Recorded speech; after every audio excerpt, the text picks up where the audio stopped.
ये दमक फूल बन मामा ये चमक ये दमक फूल बन मामा ये चमक ये दमक फूल बन मामा सब कुछ सरकार तुम्हीं से है सब कुछ सरकार तुम्हीं से है हो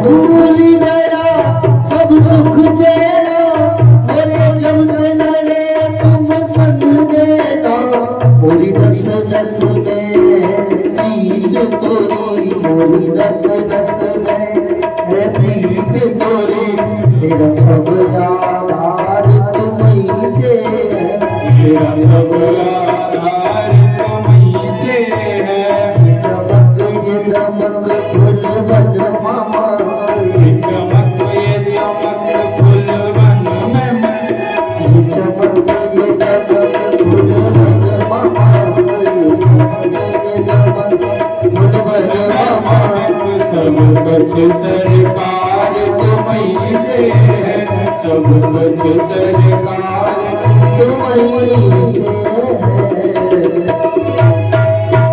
बोलिए सदगुरुदेव भगवान की जय हो बोलिए सिद्ध महाराज के हो बोली बाबू महाराज की भूमिया बाबा की आज कंस महाराज ने पूतना के लिए भेजा तो श्री शुभोवाच सुखदेव जी कहते हैं कंसेना प्रहिता घोरा पूतना बालघातिनी शिशुश्चकार निघ्नन्ति पुरग्राम प्रजादिषु। श्री सुखदेव जी कहते हैं राजन कंसेना प्रहिता घोरा कंस ने पूतना के लिए जब भेजा है तो पूतना सभी ब्रज में जो छोटे छोटे बालक हैं उन बालकों को मारती हुई और वो हंसी जा रही। जैसे ही नंद भवन में पहुंची है वहाँ बहुत भीड़ लगी हुई है, सभी बधाई देने आ रहे हैं, बधाई लेने आ रहे हैं। आज पूतना ने देखा तो वहाँ सुंदर रूप बना करके और मायावी चीजें तो माया के द्वारा सुंदर दिव्य रूप किसने बनाया और जाकर के प्रवेश कर गई। नंद रानी से जाकर के मिली और कहेगी महाराज मैंने सुनो है तुम्हारे लाला भयो आज वो कहती है हाँ तुम सबको आशीर्वाद है कि हमारे लाला भयो तो कहाँ मैं बात को आशीर्वाद देवे के ताई आई है। तो आज वो कहने लगे अभी मैंने दूध पिला के सुलाया है अभी थोड़ी देर रुक जाओ। नहीं मुझे जाना है और तेरी बहन हो बहुत दूर से चल के आई हूँ। यशोदा कहती है कि मेरे तो कोई दूसरी बहन ना मन में सोचा आज ये बहन कहाँ से आ गई, अब तक तो कभी ना नहीं आई मिलने के ताई तो आज ये कहाँ से आ गई। लेकिन हो सकता है मामा की फूफी की होती है वो भी तो बहन लगती है, खास बहन नहीं थी लेकिन मामा फूफी की होती है वो भी बहन लगती है। तो इसने सुना होगा वृद्धावस्था में हमारा लाला भयो है तो बधाई देने के तैयारी हो। हाँ बहन तुम सबको आशीर्वाद है मेरे लाला भयो है वृद्धावस्था में तो मैं आशीर्वाद देकर चली जाऊंगी। आज वो चलने लगे भगवान के पास जा रही है। भगवान ने विचार किया कि हम तो आए थे नंद बाबा के यहाँ गोकुल में कि माखन मिश्री खूब मिलेगा, क्योंकि नंद बाबा के यहाँ 9 लाख गाय है, दूध घनेरो हो गए तो खूब माखन चकाचक मिलेगा, दूध मिलेगा। लेकिन यहाँ तो मौसी जी जहर पियावे के ताई आ गई, और जहर तो भोले बाबा ने पिया था, समुद्र का मंथन हुआ था। तो नेत्र बंद करके भोले बाबा का ध्यान कर रहे हैं, कन्हैया हे भोले बाबा तुम हमारे गले में बैठ जाओ, तो हमारी मौसी जी के जहर तुम पी लियो और दूध हम पी लेंगे। तो शायद इसलिए ध्यान कर रहे होंगे। तो एक संत कहते हैं जो शक्ति भोले बाबा में है, क्या वो भगवान कृष्ण में नहीं है? वो भी तो बचा सकते हैं। नेत्र बंद इसलिए नहीं किए तो क्यों बंद कर लिए? नेत्र इसलिए बंद कर लिए कि भगवान ने नहीं किए। भगवान ने तो सब समर्थ है, कर तुम अकर तुम सकर तुम, जो ना हो सके उसे भी करने की भगवान में सामर्थ्य है। लेकिन भगवान ने नेत्र बंद नहीं की, तो नेत्र तो सूर्य चंद्रमा ने बंद कर लिया, क्योंकि वेद में बताया है कि जो नेत्र है ये सूर्य और चंद्रमा है, दाहिने में सूर्य बाएं में चंद्रमा है। वेदों में बताया है ओम तच्चक्षुर्देवाहितं पुरसा शुक्रमुसरतः पश्येम सरदः। ये वेद का मंत्र वेद में बताया है कि दोनों नेत्र हैं, एक सूर्य है एक चंद्रमा है। तो सूर्य ने विचार किया कि जो भगवान के लिए सब पूजा करते हैं, समर्पण भाव चरणों में रखते हैं, और ये भगवान को ही मारने आगे जाए, तो ऐसी राक्षसी को हम अपने लोक में नहीं आने देंगे। क्योंकि भगवान तो दयालु है, पापी भी आ जाए उसका भी उद्धार कर देते हैं, और भक्त भी आ जाए उसका उद्धार कर देते हैं। क्योंकि भगवान तो समदर्शी है, उनके यहाँ तो कोई भेदभाव ही नहीं है, वो तो समान सबको देखते हैं। कोई शत्रु है तो शत्रुता के भाव से भजता है, पैर से भगवान को भजता है, और कोई भक्ति से भजता है। लेकिन भगवान से जुड़े जाते हैं तो भगवान उसका उद्धार कर देते हैं। चाहे तो वैर भाव से जुड़ जाओ, चाहे भक्ति से जुड़ जाओ, लेकिन भगवान से जुड़ जाओ। जो भगवान से जुड़ जाता है भगवान उसका उद्धार कर देते हैं, और जो भगवान से जुड़ता नहीं है तो भगवान उसका उद्धार नहीं करते। भगवान से जुड़ना पड़ेगा, चाहे तो वैर भाव से जुड़ो, चाहे भक्ति से जुड़ जाओ। बोलिए वृंदावन हरिलाल की सद्गुरुदेव भगवान की, शत महाराज की जय हो, बाबू महाराज की जय हो, मियां बाबा की जय हो, चंबल भैया की जय हो।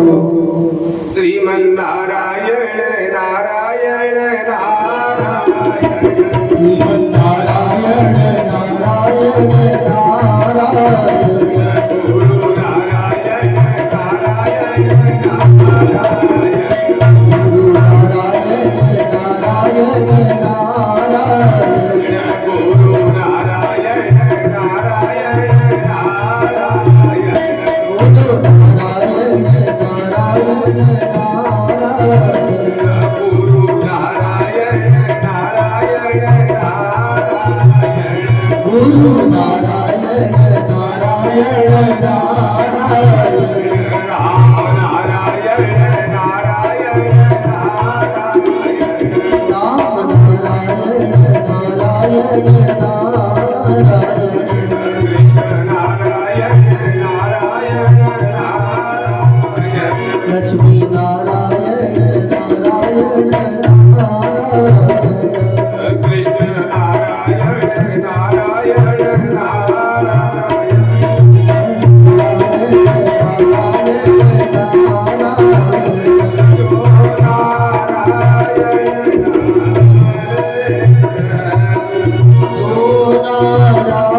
नारायण नारायण,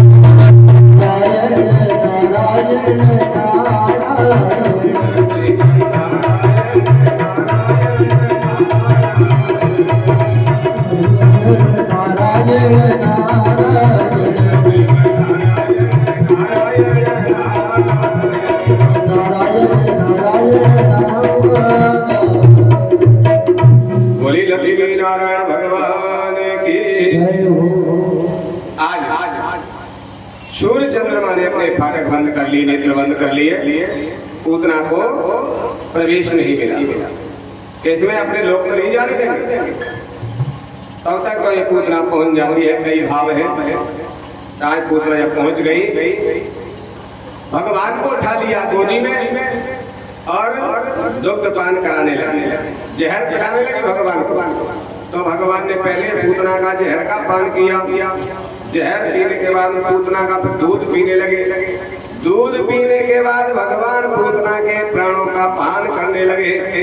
जैसे ही प्राणों का पान किया, प्राण खींचे भगवान ने, तो आज ये छठ बनाने लगी और ये कहने लगी कि सामुंज मुंजालमिते प्रभाषिणी निष्पीड्यमाना अखिल जीवमर्विणी। अरे लाला, मुंचता मुझे छोड़ दो, बार बार कह रही है, लेकिन भगवान कहते हैं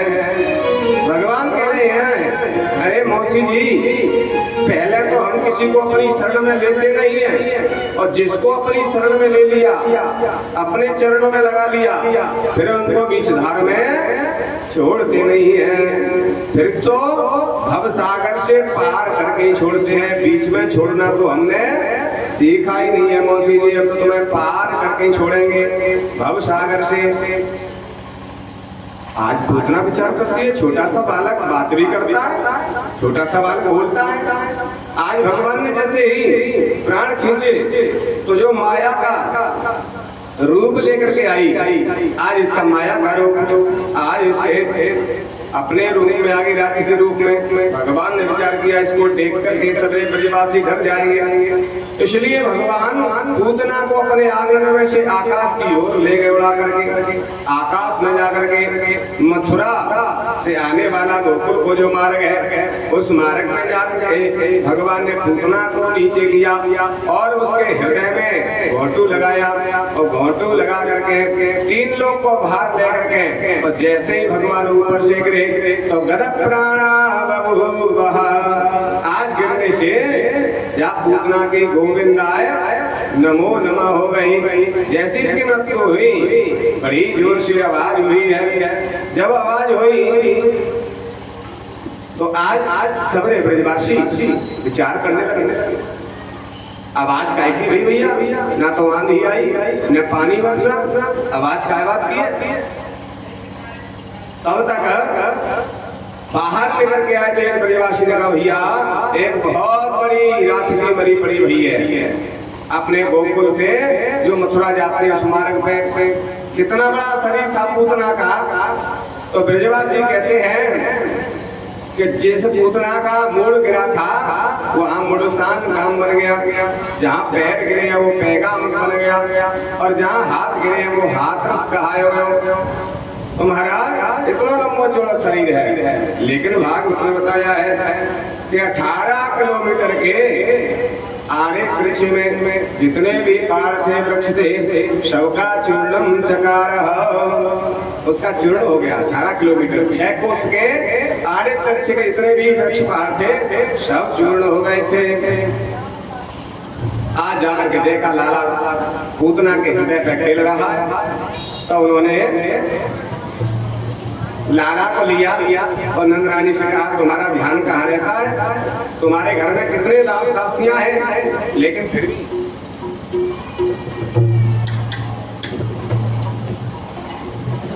तुम्हारे यहाँ कितनी दास दासियां, और तुम लाला को ध्यान न रख सको। पूतना कब ले गई लाला को? मैया कहती है मुझे तो पता भी नहीं चल पाया, ये कब आई और कब ले गई, हमने तो देख ही ना पाया। वो तो भगवान की कृपा है कि कितना नीचे है, और ये मेरा लाला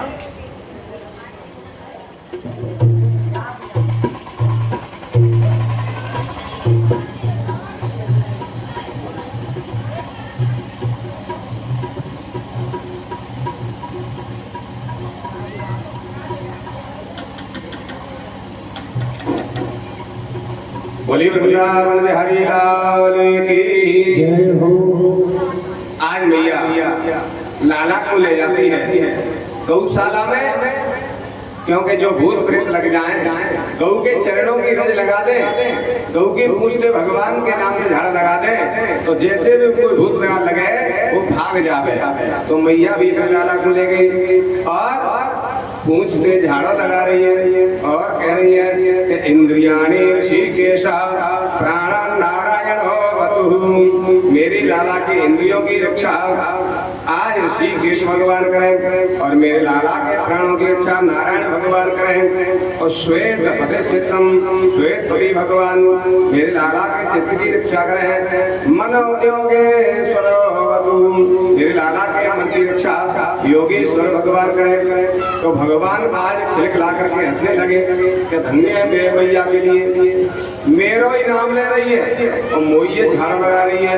भगवान के नाम से संसार के प्राणियों को झाड़े तो वो भूत प्यार भाग जावे, लेकिन मेरी मैया का स्वभाव और भाव कितना मेरे प्रति, मेरो ही नाम मोइये झाड़ रही है। भगवान हंसने लगे, खिलखिला करके हंस रहे हैं।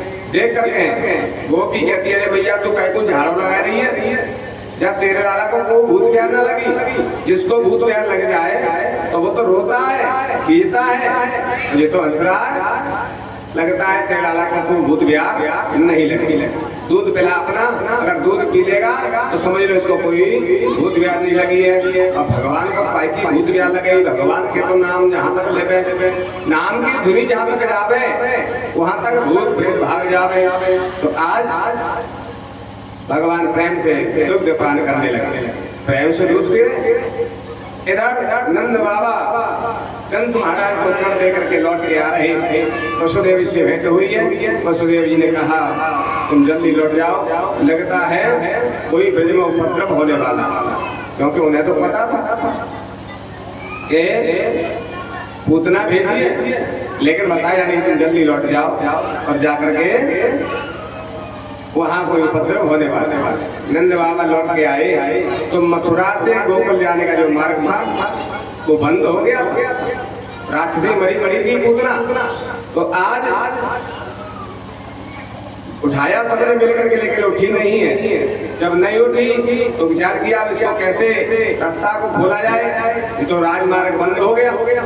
बड़े बड़े कुल्हाड़ी ला करके और पूतना के शरीर के टुकड़े किए हैं, छोटे छोटे जैसे लकड़ी के टुकड़े कर लेते हैं उठाने के लिए, तो छोटे छोटे टुकड़े बना लिए और ले जा करके आज यमुना के किनारे और उन्हें अग्नि दाह संस्कार कर दिया। जैसे अग्नि प्रवेश कराई तो आज वो पूतना का शरीर कैसे जलने लगा, जैसे आरती करते समय कपूर जलाते हैं तो कपूर अपने आप थोड़ी सी अग्नि से प्रयुक्त हो जाता है, ऐसे ही पूतना को शरीर जलने लगो और मलिया जल चंदन की तरह उसमें खुशबू आने लगी। आज देख करके बड़े प्रसन्न है रहे हैं। सुखदेव जी कह रहे हैं तो आज राजा परीक्षित कहते महाराज तुम ये कैसी कथा कह रहे हो, जो राक्षसी थी भगवान को मारने आई, ऐसे राक्षसी के तो शरीर से दुर्गंध आनी चाहिए, तुम कह रहे हो खुशबू आ रही है चंदन की तरह है और कपूर की तरह जल रहा है शरीर। तो कहने लगे वो राक्षसी थी कब तक, जब तक भगवान के पास नहीं गई, लेकिन जैसे ही भगवान के पास जाते हैं तो जीवन के सारे पाप भस्म हो जाते हैं। भगवान कहते हैं कि सन्मुख होए जीव मोह जबहि जन्म कोटि अगनाश तवई। तुलसी बाबा कहते हैं सन्मुख होए जीव मोहि जबहि, सन्मुख होए जीव मोहि जबहि, जन्म कोटि अगनाश तवई।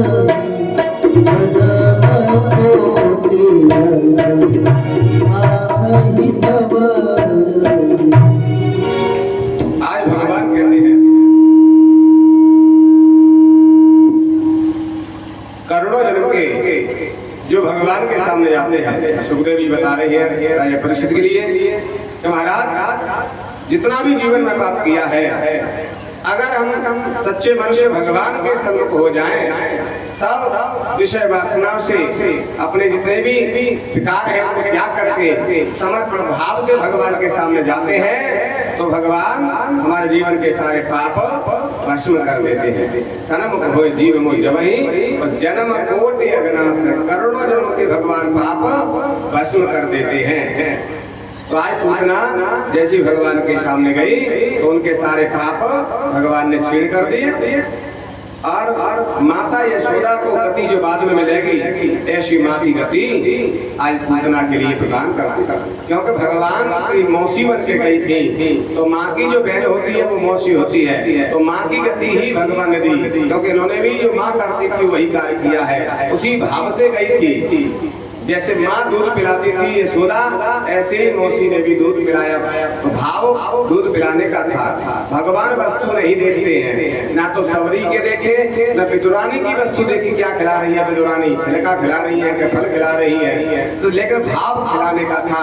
मेरे भगवान भूखे हैं तो मैं फल खिला रही हूँ, तो भाव देखते हैं। तो पूतना भी मौसी के भाव से गई। तो ले दयालुम शरणम प्रजेना। तो आज मेरे भगवान ने ये नहीं देखा कि मुझे क्या पिला रही है मौसी, लेकिन मौसी का भाव था, दूध पिलाया था, दूध का भाव, इसी से आज भगवान ने माँ की गति पूतना को प्रदान करा। इसलिए उसके शरीर से सुगंध आ रही थी। भगवान की माँ का दर्जा जिसे प्राप्त हो, क्या उसके शरीर से दुर्गंध आएगी? राजा परीक्षित, इसलिए उसके शरीर से सुगंध आ रही थी पूतना। आज भगवान ने पूतना का उद्धार किया। अब तृणावर्त नाम का जो दैत्य है वो भेजा कंस ने भगवान को मारने के लिए। तो आज मेरे प्रभु भगवान अपने आप ही करवट ले रही है। 1 महीने के बाद आज लाला ने ऐसी करवट ली है अपने आप, तो मैया बड़ी प्रसन्न रही। मेरे लाला तो अपने आप करवट लेने लगे, इतना बड़ो है गया। तो आज मैं उत्सव मनाऊंगी, तो जन्म नक्षत्र का उत्सव मना रही है। तो पालने को गाढ़ा से टांग दिया है, सकट से टांग दिया। लाला को पालो एकांत टांग दियो और बधाई गाने लगे, ढोलक बज रही है। अब भगवान को भूख लगने लगी, भगवान रो रहे हैं, लेकिन ढोलक बज रही है तो लाला की आवाज नहीं सुनाई दे रही। अब भगवान विचार कर रहे हैं, यहाँ मैं तू के आगे मैं की आवाज कौन सुने, ढोलक बज रही है, गीतक बजे भाई को सुने को।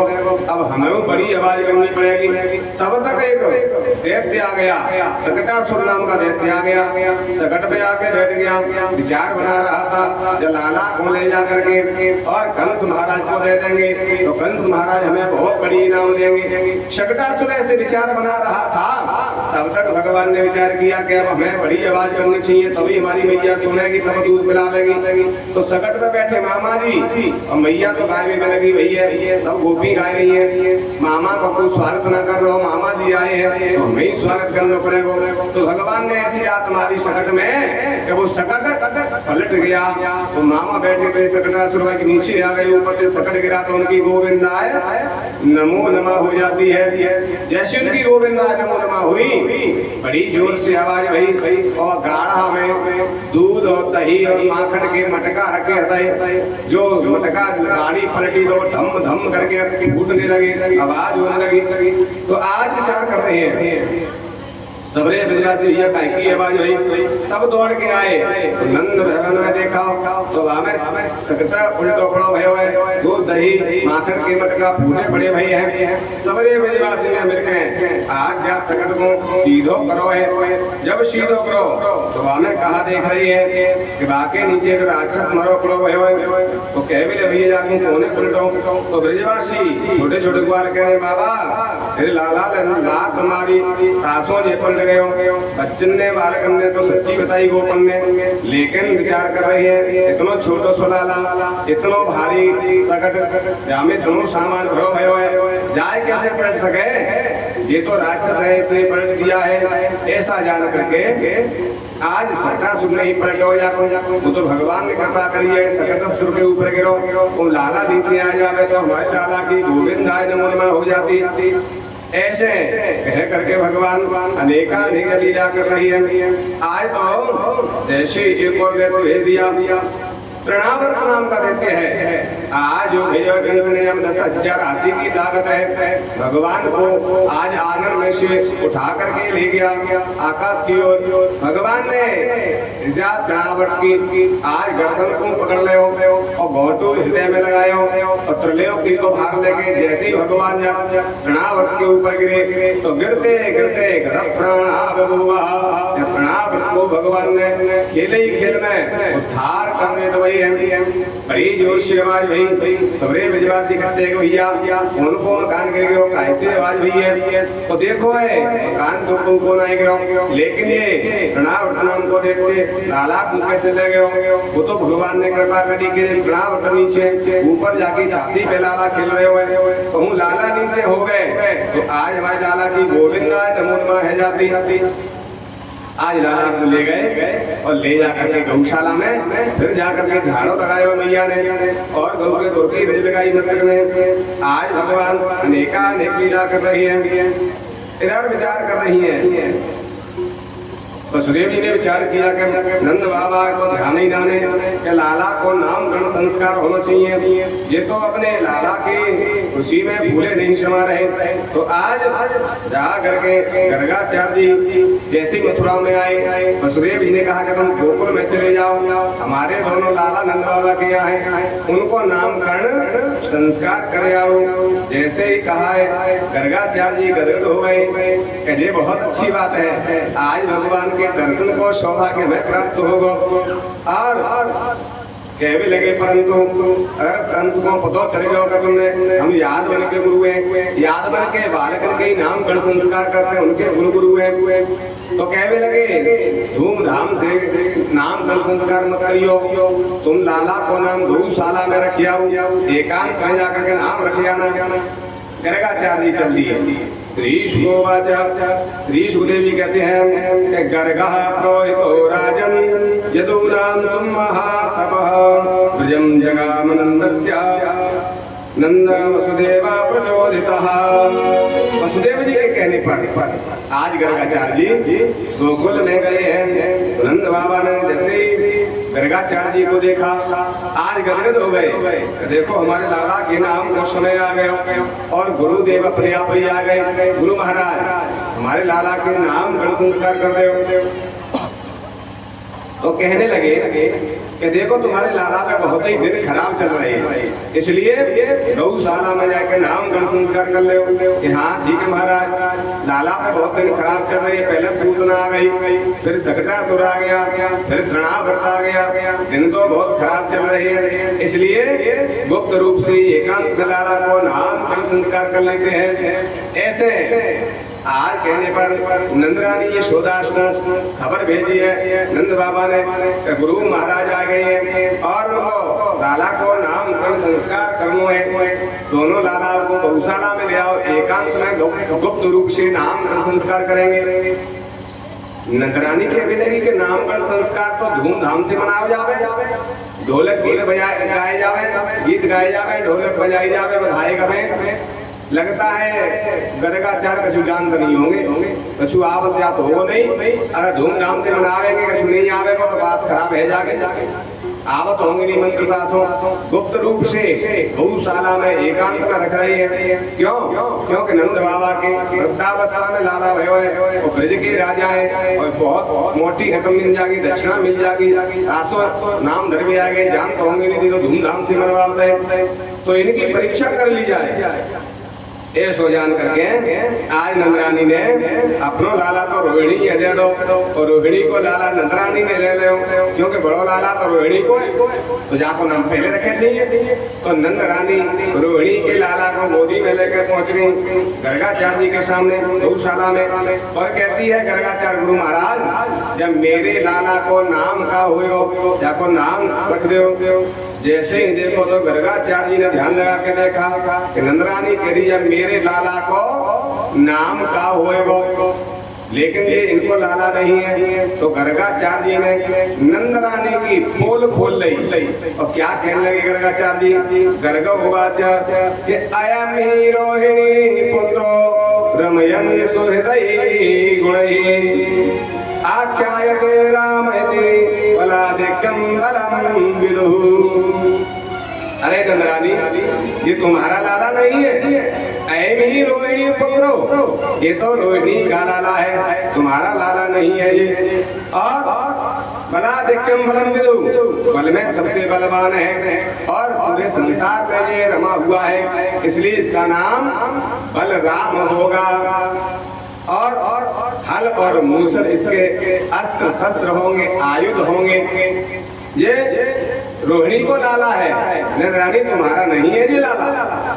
जैसे ही कहो तो नंदरानी के तो पैरन में पृथ्वी खिसक गई कि हम तो जानते हैं कि घर का कुछ जानते नहीं होंगे, कासों गुप्त रूप से नाम धर रहे हैं, ये तो सब कुछ जाने, इनको ये भी पता ये लाला कौन को है। तो कहूँ नंद बाबा से नहीं कह रहे कि तुम्हारी जो पत्नी है नंदरानी हमारी परीक्षा कर रही है, और संत और ब्राह्मण की कभी परीक्षा नहीं करना चाहिए, इनकी सेवा करें, इनको आशीर्वाद लेना चाहिए, परीक्षा नहीं करना चाहिए। तो महाराज नंदरानी भयभीत हो गई, तो आज अपने सोने की अंगूठी उतार करके गर्गाचार्य जी को दे दी। गुरु महाराज लाला कहू के होए, तुम तो नाम रख ले और नाम रखने की दक्षिणा ले रहे हो, सोने की अंगूठी दक्षिणा में दे रही है, लेकिन कौन को लाला है? जा बात है तुम जा किस्सा यही खत्म कर दो, जा बात है बड़ा तुम तो नाम रखो। गर्गाचार्य समझ गए कि नंदरानी भयभीत है गई, नंद बाबा ते नहीं कहते जब भाई परीक्षा ले रही है, जानते हुए कछ कहना था सोने की पोल खोल रही तो हमें सोने की रिश्वत दी जा रही है, क्योंकि रिश्वत कौए दे रहे थे, ज्यादा पैसा कौए दे रहे तो आपको मुंह बंद है जावे, तो फिर आगे वो बात ना हमारी करे, खराब ना करे, तो तासो हमारी बात ना बिगड़ जावे, लड़ाई ना हो जावे।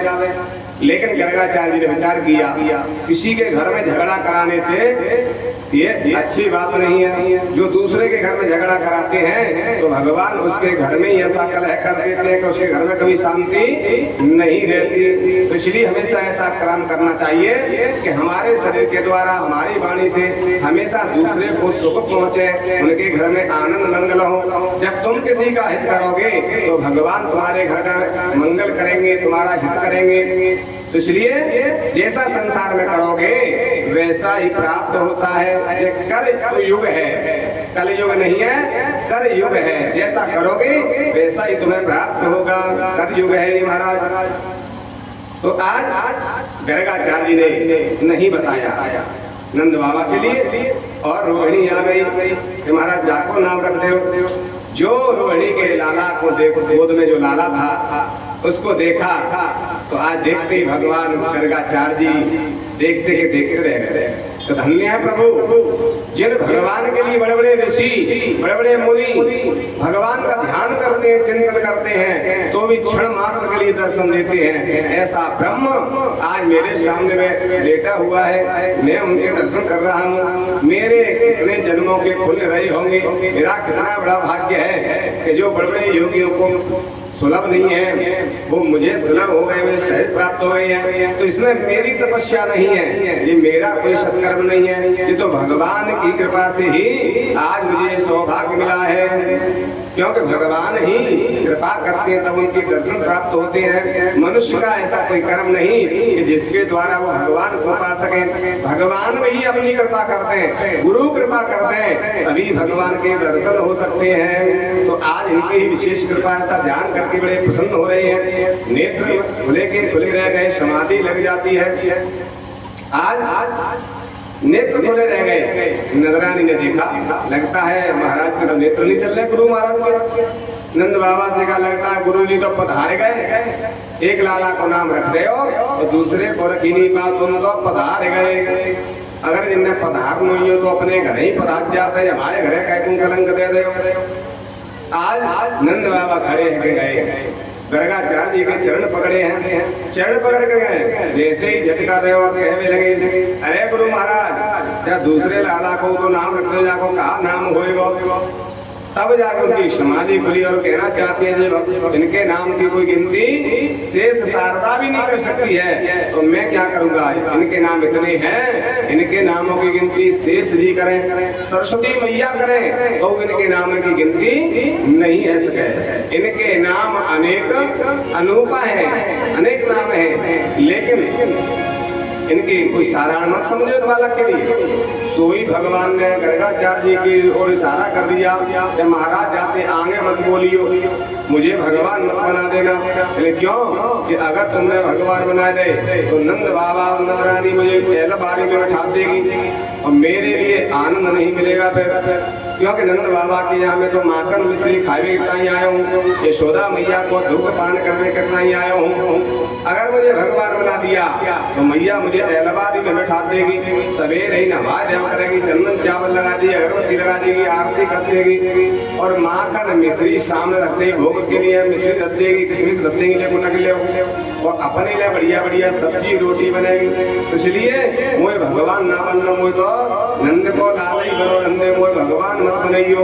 जैसे ही सारी में मैंने करी तो आज गर्गाचार्य समझ गए, मन ही मन प्रसन्न है, धन्य प्रभु आपकी लीला आप ही जानो। कहने लगे अरे नंद बाबा जा कल इसलिए मैं वापुर में तेरो जो लाला आयो है श्याम वर्ण में आयो है, इसलिए इसका नाम कृष्ण होगा। जैसे ही कहा कृष्ण होगा तो आज मैया कहने लगी देखो रोहिणी के लाला को नाम गुरुजी ने कितना बढ़िया कैसा नाम रखो है, बलराम। चाहे तो बूढ़े हो ते ले ले, चाहे जवान हो ते ले ले, दांत हो ते ले ले, दांत नहीं हो तेव नाम ले ले बलराम। और मैं लाला को कितना टेढ़ नाम हो, इनके दांत नहीं होंगे तो मैं लाला को नाम ले ही नहीं पावे वो, क्योंकि कृष्ण कहे दांतन की जरूरत पड़े और दांत नहीं होंगे तो कृष्ण कहे तो फिर से है जाएगा, दांत ही ना तो कैसे नाम लेगा। तो मेरे तो बुढ़ापे में लाला हो, मैं तो लाला को नामू नहीं रख ले पावे, मेरे दांत ही ना कैसे नाम लूंगी, वो बूढ़ा बड़ा तो नाम ले ही नहीं पावेगा। तो इसलिए मैं तो अपने लाला को नाम का अक्षर पे दूसरों बना लेते हैं, क्योंकि का अक्षर पे धरा है गुरु जी ने जन्म पत्री में का अक्षर लिखा हुआ है, तो का पे नाम बनाया हुआ है। तो मैं का पे अपने लाला पे कनुआ कह देंगे तो कनुआ कह भी में दांतन की जरूरत नहीं पड़ेगी, कनुआ कह देंगे, काना कह देंगे, सामरिया कह देंगे, एक बांस की बांसुरी दे देंगे तो बांसुरिया वाला कह देंगे। आज सभी देवता मंत्रमुग्ध हो जाते हैं मैया का भाव देख करके। धन्य है मैया तेरा भाव, तीन लोग का जो धनी है त्रिलोकीनाथ, आज इसके लिए कैसे कैसे नाम बना रही है। क्या कह रही है, कोई कहे गोविंद, कोई गोपाला और मैं तो कहूँ सामरिया बांसुरिया बांसुरिया कोई कहे गोविंद, कोई गोपाला, कोई कहे गोविंद, कोई गोपाला, मैं तो कहूँ सावरिया बांसुरिया वाला, मैं तो कहूँ सावरिया बांसुरिया वाला, मैं तो कहूँ सावरिया बांसुरिया वाला, मैं तो कहूँ सावरिया बांसुरिया वाला। कोई कहे गोविंद, कोई गोपाला, कोई कहे गोविंद, कोई गोपाला, तो सावरिया बांसुरिया वाला, सावरिया बांसुरिया वाला। जय जय गोविंदा, जय जय गोपाला, जय जय गोविंदा, जय जय गोपाला। कोई कहे गोविंदा, कोई गोपाला, कोई कहे गोविंद, कोई गोपाला, मैं तो कहूँ सावरिया बांसुरिया वाला, मैं तो कहूँ सावरिया बांसुरिया वाला।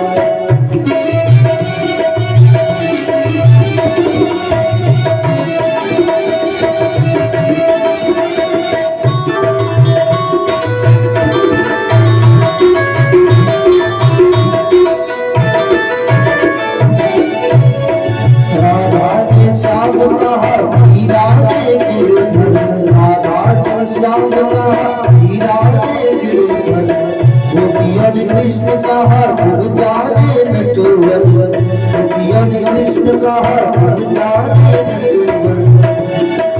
ग्वालों ने तुमको, ग्वालों ने तुमको पुकारा पुकारा, मैं तो कहूँ सावरिया बांसुरिया वाला, मैं तो कहूँ सावरिया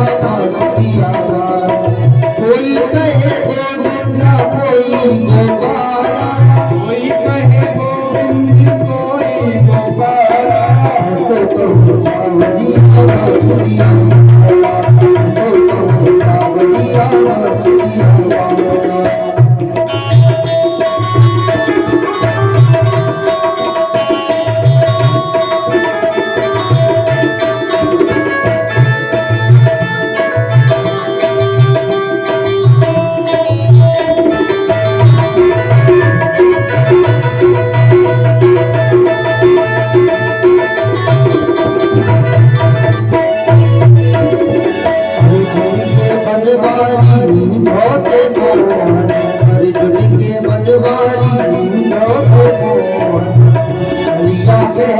बुलाए दुर्योधन, छलिया कह के बुलाए दुर्योधन। कंस तो कहता है जल कर के काला, कंस तो कहता है जल कर के काला। तो सावरिया बांसुरिया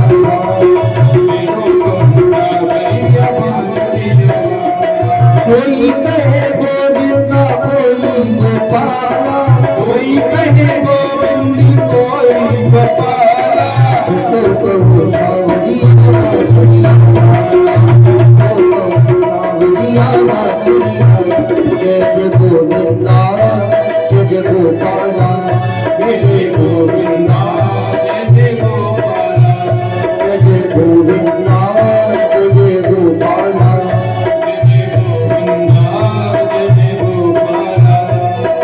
कोई कहे गोविंद कोई गोपाला, कोई कहे गोविंद कोई गोपाला। तो सावरिया बांसुरिया वाला, तो सावरिया बांसुरिया वाला। तो सावरिया बांसुरिया वाला। मैया तो कहती थी तुमको कन्हैया, मैया तो कहती थी तुमको कन्हैया। घनश्याम कहते हैं बलदाऊ भैया, घनश्याम कहते हैं बलदाऊ भैया। वो सूरा की आंखों के सूरा की आंखों के तुम हो जाला, तुम हो जाला। मैं तो कहूँ सावरिया बांसुरिया वाला, तो कहूँ सावरिया बांसुरिया वाला, तो कहूँ सावरिया बांसुरिया वाला, तो कहूँ सावरिया बांसुरिया वाला। आज भगवान का नामकरण संस्कार किया तो नंद बाबा कहते हैं महाराज गुरुदेव नामकरण संस्कार बड़ी धूमधाम से मनाया जाता है। गीत याद गाते हैं, ढोल बजते हैं, बधाई गाते हैं। तो मैंने कोई उत्सव तो नहीं मनाया, लाला का समय खराब चल रहा है, लेकिन आप हमारे यहाँ प्रसादी पाके जरूर जाओ, इतनी कृपा तो कर लो। आज नंदरानी ने सुंदर भोजन बनाया, भोजन बना करके गर्गाचार्य जी के सामने रखा।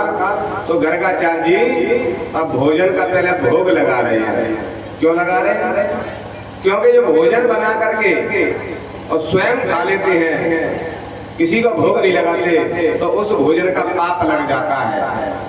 कभी भी भोजन बना करके सीधे नहीं खाना चाहिए, पहले उसमें से गाय के लिए भोग निकालना चाहिए, फिर भगवान का भोग लगाए और उसके बाद में पिछली रोटी कुत्ते को डालना चाहिए। ये सिद्धांत था पुराने जमाने में, ऐसी सबको भोग लगता था शादी पाते। लेकिन आज के समय में अब किसी के पास समय ही नहीं रहा। अब भोजन बने, नहा धो करके तब तक ऑफिस जाना है, किसी को खेत पे जाना है, तो जल्दी तो बिल्कुल बनाए और पराठे दे दे, तुम ले जाओ, पहले तुम खा लियो, तुम काम पे जाए, बाद में घर का काम होता है। तो पहली रोटी कौन दे दी? पति देव है, तुम ले जाओ, चलो कर लियो, भूख लगे पहले उनको खवा दिया। तो बताओ पहली रोटी जो गाय को मिलनी चाहिए वो तो पति देव को खिला दी। तो पति का स्वभाव कैसा हो गया है? क्योंकि किसका हिस्सा खा रही है? गाय के हिस्सा की। तो पति कैसे है? बिल्कुल गाय जैसे है, जैसा कहे तो तैसे चले जा, जहाँ को वहाँ बैठे रहे, बिना किसी से कोई मतलब। अब मालकिन कौन हो गई? श्रीमती जी हो गई, क्योंकि तो गैया है, अभी बोली नहीं आ, तो मोइये बोलना पड़ेगा। कई देवी कहते महाराज अभी फोन तक आने ना, तो भैया बोले ना कछु करे, बैठे रहते सब हमें ही बोलना पड़ता। तो काय को बोलेंगे भी तो गैया को भोजन कर रहे हैं, तो गैया का स्वभाव है गयो पहले भोजन मैंने करा दो तुमको स्वभाव काजे से। अब बीच में बच्चे का टिफिन बना दिया, बच्चे पढ़ने जा रहे तो उनकी व्यवस्था हो गई, और बच्चे खा के चले गए तो पीछे बची तो वो देवी जी ने खा ली। तो पीछे की कौन को होते हैं स्वान के लिए, कुत्ता के लिए, तो वो देवी जी खा के पीछे पीछे। तो बाप का स्वभाव कैसा है वो आवे तो एकदम कैसा दौड़े how how how how Nanda आवे दौड़ा नहीं खानी जावे तो उसने तो खाए भी दौड़ते हो तो अब खाए भी ना दौड़ रही कुत्ता की रोटी पीछे भाई खा गई, ये तो बाप का स्वभाव है। इसलिए सबरे नियम उल्टे सीधे हो गए। तो गर्गाचार्य जी कह रहे हैं कि जो भगवान का भोग बना है तो चलो जैसे भी आया हो पहले भगवान को भोग लगा, क्योंकि अन्न को अगर हम खाएंगे बगैर भोग लगाए तो हमको पाप लग जाएगा, क्योंकि अन्न भगवान ने मनुष्यों को नहीं बनाया। मनुष्य का जीवन मिला है भगवान का भजन करने, साधन धाम मोक्ष कर द्वारा और पाए नहीं है परलोक समारा। भजन करने के लिए मिला है, तो भजन किससे होगा? कंद मूल फल खा करके फलार करके तब भजन होता है। भोजन कर लेंगे तो फिर भजन नहीं होता, आलस आता है, नींद आती। तो फलार करना चाहिए, जो भगवान राम ने खाया है 14 वर्ष वही तपस्या में खाना चाहिए, तभी तपस्या हो पाएगी, तभी भजन बन पाएगा मनुष्य के जीवन से। क्या खाया भगवान राम ने 14 वर्ष? कंद मूल फल खाए हैं, उनको खा करके भजन करेंगे तभी भगवान की भक्ति प्राप्ति होगी, भगवान की प्राप्ति होगी, जीवन का उद्धार होगा। लेकिन अब तो फलार से रहा नहीं जाता, अब तो भोजन चाहिए। तो भोजन करना है तो तभी तुम्हें शरीर में लगेगा, तब तुम्हारा दोष दूर होगा। हमने कहा पहले उसको भोग लगा दो भगवान को, तो उसका दोष खत्म हो जाता है। जैसे जल में अगर मिट्टी आ रही है, कीटाणु आ रहे हैं, डॉक्टर कहता है जल तुम्हें नहीं बच रहा है, आरओ लगवा लो। आरओ का पानी पियोगे तो तुम्हारी पाचन शक्ति ठीक हो जाएगी, जल तुम्हें पचने लगेगा। तो आरओ का पानी पिलाते हैं क्यों? वो शुद्ध हो जाता है, फिल्टर हो जाता है। तो ऐसे ही अब अन्न की आदत पड़ गई है, अन्न खाने की इच्छा हो रही है तो उसको पहले फिल्टर कर लो। अन्न के लिए फिल्टर कैसे होगा? जो भोजन बने पहले भगवान को लगा दो, भगवान को भोग लग जाएगा तो वो अन्न नहीं रहेगा, वो खाना नहीं रहेगा, वो भोजन नहीं रहेगा, फिर भगवान का प्रसाद बन जाएगा। तुलसी बाबा कहते हैं प्रसादे सर्व दुखानाम हान्यस्योपजायते। भगवान का प्रसाद पाने से फिर मन के विकार दूर हो जाते हैं, वो खाना नहीं रहता, वो भोजन बन जाता है। कोई कपड़ा भी पहनना है तो पहले भगवान को अर्पण करो। भगवान तुलसी बाबा कहते हैं कि तुम्हें निवेदित भोजन करई और प्रभु प्रसाद पटभूषण धरई। पहले भगवान को अर्पण करो, चाहे भोजन पाओ, चाहे वस्त्र पहनो, चाहे गहने पहनो, पहले भगवान को उसको भोग लगा दो, उनको अर्पण कर दो, तो वो भगवान का प्रसाद बन जाता है। और प्रसाद को जब स्वीकार करते हैं तो उससे हमारे हृदय में भगवान की भक्ति बढ़ती है और हमारे अंदर कोई विकार नहीं आती है। तो जाकर के पहले भगवान का भोग लगाना चाहिए। तो गर्गाचार्य के सामने जैसी थाली आई भोजन की, गर्गाचार्य जी भोग लगाने लगे, मंत्र पढ़ने लगे कि तुतीयम वस्तु गोविंद तभ्यमेव समर्पये ग्रहण समोभूता प्रसीद परमेश्वर। नेत्र बंद करके भगवान को भोग लगाया, और भोग लगाने के बाद जैसे नेत्र बोले गर्गाचार्य जी ने तो भगवान आकर के कन्हैया उसमें भोजन पाने लगे। नंद बाबा से कहने लगेगा, यशोदा मैया से कहा गर्गाचार्य ने, यशोदा ये तेरे लाला ने थाली झूठी कर दी, क्या मैं कैसे भोजन करे? नंद रानी रसोई में से निकल के आई, अरे जलाला ने तो गुरुजी की थाली झूठी कर दी। अरे गुरुजी तुम्हारे लिए दूसरी थाली लाती हूँ। एक हाथ से तो कन्हैया पकड़ ले यशोदा ने, एक हाथ से थाली उठाई, वो अंदर ले गई रसोई में, थाली को रख दिया, कमरे में कन्हैया को बंद कर दिया। दूसरा कोई है नहीं, इसलिए कमरे में बंद कर दूं, कुंडी लगा दी, गुरुजी भोजन करा दूं, तब लाला को दिखा दूंगी। बहुत ही नटखट है, जो बात नहीं मानता है। आज दूसरी थाली पर उसके लाई, दूसरी थाली ला करके गर्गाचार्य जी के सामने रखी, तो दोबारा से थाली आई तो गर्गाचार्य फिर भोग लगाने लगे। बिना भगवान के भोग लगाए नहीं खाना चाहिए, नहीं तो पाप लग जाता है, दोष लगता है। तो नेत्र बंद करके फिर भोग लगाने लगे। ओम नाभ्यायासीदं तरिक्षकुं शीष्णोर्ध्यो क्षमवतता पद्भ्यां भोग दिशा श्रोत्रा तथा लोकाम अकल्पयन्नः। वेद मंत्रों के द्वारा भगवान का भोग लगाया। जो भोग लगाया नेत्र बोले तो भगवान फिर आ गए, कन्हैया पाने लगे थाली में भोजन। गर्गाचार्य कह रही है नंदरानी तुम्हें भोजन कराना है तो कराए दो, नहीं अपने लाला बेर में हमारी थाली में बैठा देते हो और जूठी कर देता है। अब तो हम अपने घर जाकर भोजन कर लेंगे। नंदरानी रसोई में से निकल के आई तो कहा देख रही है कन्हैया गुरु जी की थाली में भोजन पाए रहे हैं और कमरा की कुंडी लगी है, कुंडी खुली जाने कन्हैया कैसे बाहर आ गए। अब तो नंदरानी ने अपने माथे से हाथ लगाए और बैठ गई। बोली गुरु महाराज अब या लाला मैं नहीं रोक पा रहे हुई, मैंने तो लाला पकड़ के कमरे में बंद कर दिया, कुंडी लगा दी, कैसे निकल आए, कुंडी लगी है, दीवार बंद है, कैसे आए वो हमारी तो समझ में नहीं आ रही। अब या लाला को कैसे रोकूं। तब गर्गाचार्य जी को ध्यान आया कि देखो गलती तो हम कर रहे हैं। कैसी गलती कर रहे हैं गर्गाचार्य? क्या मंत्र पढ़ रहे हैं भोग लगाने के भगवान को, और जो मंत्र पढ़ते हैं जिस देवता का मंत्र पढ़ते हैं ब्राह्मण तो उस देवता को आना पड़ता है भोग पाने के लिए, क्योंकि मंत्र के अधीन है सभी देवता। शास्त्र में बताया है कि दैवाधीनम जगत सर्वम मंत्राधीनम च देवता के मंत्रा ब्राह्मणाधीन तस्मात् ब्राह्मण देवता। ये पूरा संसार किसके अधीन है? भगवान के। बिना भगवान की इच्छा के एक पत्ता भी नहीं हिलता है। तो भगवान के अधीन है पूरा संसार। और भगवान किसके अधीन है? मंत्रों के अधीन है।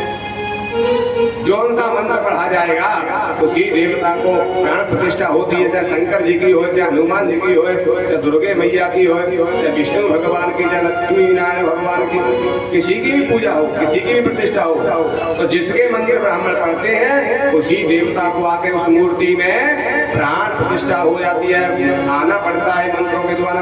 मंत्रों के अधीन है। और वो मंत्र किसके अधीन है? ते मंत्रा ब्राह्मणाधीन। वेद मंत्र ब्राह्मण बोलेंगे तो ही देवता आएंगे। मंत्र चाहे कोई भी सीख ले, लेकिन जब तक ब्राह्मण के मुख से ब्रह्म वाक्य नहीं होंगे तब तक देवता नहीं आते हैं। मंत्र तो किताबों में लिखे हैं, सब जगह लिखे हैं, कोई भी पढ़ सकता है, लेकिन सोचो का मंत्र सीख लेंगे तो भगवान आ जाएंगे, भगवान नहीं आएंगे। क्यों? क्योंकि भगवान ने कहा है ते मंत्रा ब्राह्मणाधीन तस्मात् ब्राह्मण देवता। ब्राह्मण के मुख से अगर वो मंत्र बोलेगा तो ही देवता आकर स्वीकार करेंगे, अन्यथा देवता आने वाले नहीं है। आजकल हर जगह जाति के कथा करने लग गई है, वेद मंत्र भागवत पढ़ने लग गए। क्या भगवान आके स्वीकार करेंगे? कभी नहीं करेंगे। भगवान ने पहले कहा है ते मंत्रा ब्राह्मणाधीन तस्मात् ब्राह्मण देवता। मैं ब्राह्मण के मुख से प्रसन्न होता हूँ, ब्राह्मणों के मुख से मैं भोजन करता हूँ। ब्राह्मण मंत्र पढ़ते हैं, ब्राह्मण कथा वाचते हैं, तभी उसका फल प्राप्त होता है। अन्यथा तुम कितनी भी कराते रहो कथाएं, कुछ होने वाले नहीं है। मंत्र कितने भी पढ़ते रहो, भगवान आने वाले नहीं है। सिर्फ गुरु मंत्र एक ऐसा है कि गुरु मंत्र को चाहे कोई भी पढ़ सकता है और भगवान उसके सामने प्रकट हो जाएंगे। गुरु मंत्र के अलावा कोई कितने भी मंत्र पढ़ ले, भगवान आने वाले नहीं है, भगवान प्रसन्न होने वाले नहीं है। क्योंकि हम नहीं कह रहे, ये शास्त्र कह रहा है ते मंत्रा ब्राह्मणाधीन तस्मात् ब्राह्मण देवता। इसलिए ब्राह्मणों को पृथ्वी का देवता बताया है। ये देवता है वो स्वर्ग के देवता है और पृथ्वी के देवता ब्राह्मण है। जो ब्राह्मणों का देवताओं के समान पूजन करता है, सम्मान करता है, आदर करता है, तो भगवान उस पर प्रसन्न हो जाते हैं और उसकी हर इच्छा पूर्ण कर देते हैं। संसार में सबसे बड़ा कवच है तो तुलसी बाबा कहते हैं कि कवच अभेद विप्र पूजा।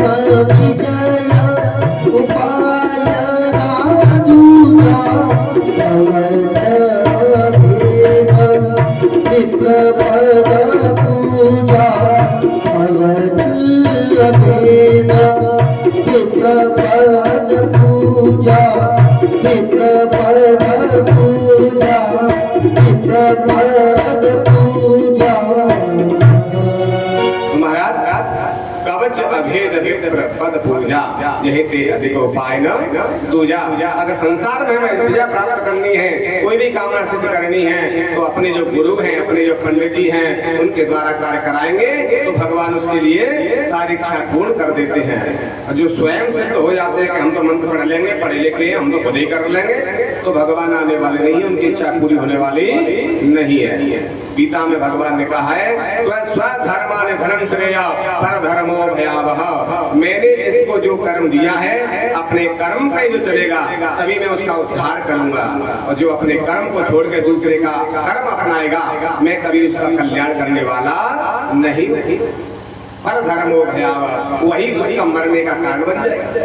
तो गर्गाचार्य विचार कर रहे हैं कि मंत्र तो हम पढ़ रहे हैं, जय श्री राम, मंत्र तो हम पढ़ रहे हैं, भगवान को बुला रहे हैं भोग लगाने, और कृष्ण कोई बालक नहीं है, ये नंद का लाला नहीं है, ये तो पूर्ण ब्रह्म है। ब्रह्म ही आकर के आज यहाँ मनुष्य के रूप में अवतार लिया, इसलिए ये ब्रह्म है, भगवान है। तो आज मैंने मंत्र पढ़े तो भगवान आ गए, ब्राह्मण के मंत्रों के अधीन है भगवान आकर के पा रहे हैं। कुंडी लगाई, यशोदा ने कमरे में बंद किया, भगवान को कोई बंद नहीं कर सकता। साप दौड़ी भीतर, कंस ने बंद कर दिया था देवकी को, क्या भगवान बंद हो पाए जेल में? गुजराती ताल लगवा दिए, स्वान लगवा दिए, पहरेदार लगवा लिए, फाटक बंद कर दिए, 7-7 फाटक लगे हुए थे, जेल के अंदर बंद थे, क्या भगवान को बंद कर पाए? कोई ताला नहीं दुनिया में ऐसा बना जो भगवान को बंद कर दे, कोई ऐसा कमरा नहीं बना जिसमें भगवान बंद हो जाए। भगवान को सर्वत्र है, हर व्यापक सर्वत्र समाना, और प्रेम से प्रकट होए भगवान। बस ये तो हम एक भाव के लिए भगवान के लिए पर्दा लगाते हैं, फाटक लगाते हैं, लेकिन भगवान कभी बंद नहीं हो सकते। भगवान कहीं नहीं है, भगवान तो सर्वत्र है, जहाँ बुलाओगे वहीं प्रकट हो जाते हैं। तो आज गर्गाचार्य जी कहते हैं नंदरानी से कोई बात नहीं है, ये कन्हैया है, लाला है, ये तो भगवान को ही रूप है, इनने पा लिया था कोई बात नहीं, क्योंकि भगवान का प्रसाद कहाँ मिले? भगवान का भोग और गुरु का प्रसाद मिल जाए, समझ लो उनके मन के सारे विकार समाप्त हो जाते हैं, भगवान की भक्ति उसके हृदय में विराजमान हो जाती है। भाग्यशाली होते हैं उन्हीं को गुरु का प्रसाद, भगवान का प्रसाद मिलता है। इसलिए हम सब लोग से रोज कहते हैं, जितने भी कथा सुनने आते हैं सभी भगवान का प्रसाद लेके जाएं, क्योंकि भगवान का प्रसाद लेने से मन के विकार दूर होते हैं, भगवान की भक्ति हृदय में प्रकट हो जाती है। तो महाराज जरूर भगवान का चरणामृत प्रसाद लेना चाहिए। चरणामृत लेने का बहुत बड़ा महत्व है। अकाल मृत्यु हरणम सर्वव्याध विनाशनम कृष्ण पादोदकम पीत्वा पुनर्जन्म न विद्यते। अकाल मृत्यु भी टल जाती है जो भगवान का चरणामृत पीता है और प्रसाद लेता है, उनके सारे विकार समाप्त हो जाते हैं, भगवान की भक्ति हृदय में प्रकट हो जाती है। और भगवान की आरती लेने से हमारे जितने भी संकट हैं वो सारे संकट दूर कर देते हैं भगवान। इसलिए भगवान की आरती प्रसाद चरणामृत का बहुत बड़ा महत्व है, लेना चाहिए। तो आज भगवान गर्गाचार्य जी, भगवान ने जिसमें प्रसादी पाई उस थाली में भोजन किया है बड़े प्रेम से, और नंदरानी नंद बाबा को आशीर्वाद दियो, भगवान के दर्शन करके गर्गाचार्य जी वहां से चले गए। आज मैया ने अपने लाला को सुंदर नवायो, झंगुलिया पहनाई, और जैसे ही झंगुलिया पहराई तो कन्हैया मटके में लगे, जैसे मटक रहे हैं तो लाला मटक हो जाने, तो पायल पहना दी पैरन में, क्योंकि बच्चे ज्यादा मटकते हैं तो हमारी माता बहन है या तो बजने वाले जूते सैंडल पहना देते हैं या पायल पहना देती है पैरों में। कन्हैया के पैरों में पायल पहना दी, जो कन्हैया के पायल पहनाई तो आज तो कन्हैया ठुमक ठुमक करके नाचने लगे, जैसे ही ठुमक ठुमक के नाचने लगे तो आज मैया ने कही तो भैया छोटा सा लाला नाच बहु जाने, तो मैया ने उंगली पकड़ ली और उंगली पकड़ के रोहिणी भी आ गई और नंदरानी आ गई, दोनों उंगली पकड़ के नचा रही है। नाचे नंदलाल नचावे हरि की मैया। देवता आकाश में आ गए, धन्य है प्रभु जो पूरे संसार को नचा रहे हैं। आज वो सबको नचाने वाला ही एक ग्वालियर की उंगली पकड़ के खुद नाच रहा है, क्या भाव है। जय हो।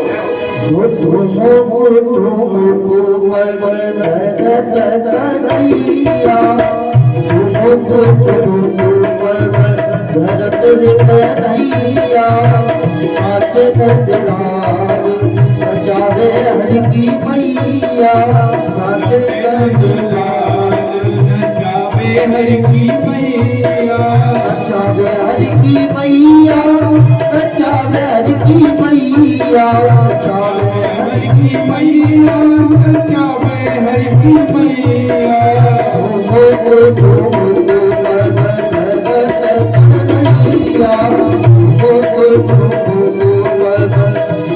तेरे कन्हैया नाचे नंदलाली नचावे हरि की मैया नाचे नंदलाल नचावे हरि की मैया खेल न खेले लाला खिलौना न खेले खेल न खेले लाला खिलौना न खेले खिलौना न खेले लाला खिलौना न खेले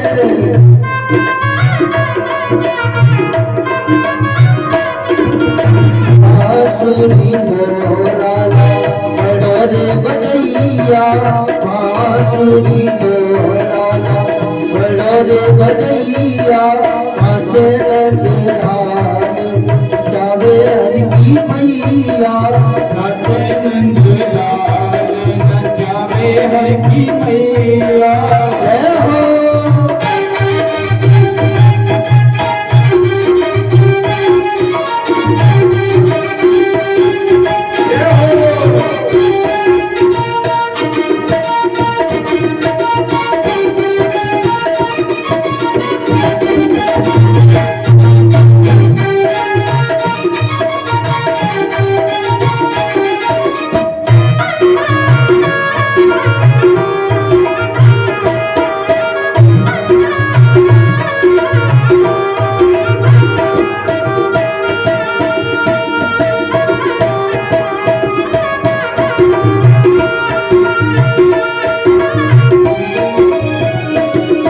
माखन न खावे लाला दरिया न पीवे दूध न पीवे लाला माखन न खावे दूध न पीवे लाला दरिया न खावे दूध न पीवे लाला दरिया न खावे माखन मिश्री को माखन मिश्री बड़ोरे भवैया नाचे नंदलाल नचावे हरि की मैया नाचे नंदलाल नचावे हरि की मैया नचावे हरि की मैया नचावे हरि की मैया नचावे हरि की मैया नचावे नाचे नंदलाल नचावे हरि की मैया नाचे नंदलाल नचावे हरि की मैया नाचे नंदलाल नचावे हरि की मैया नाचे नंदलाल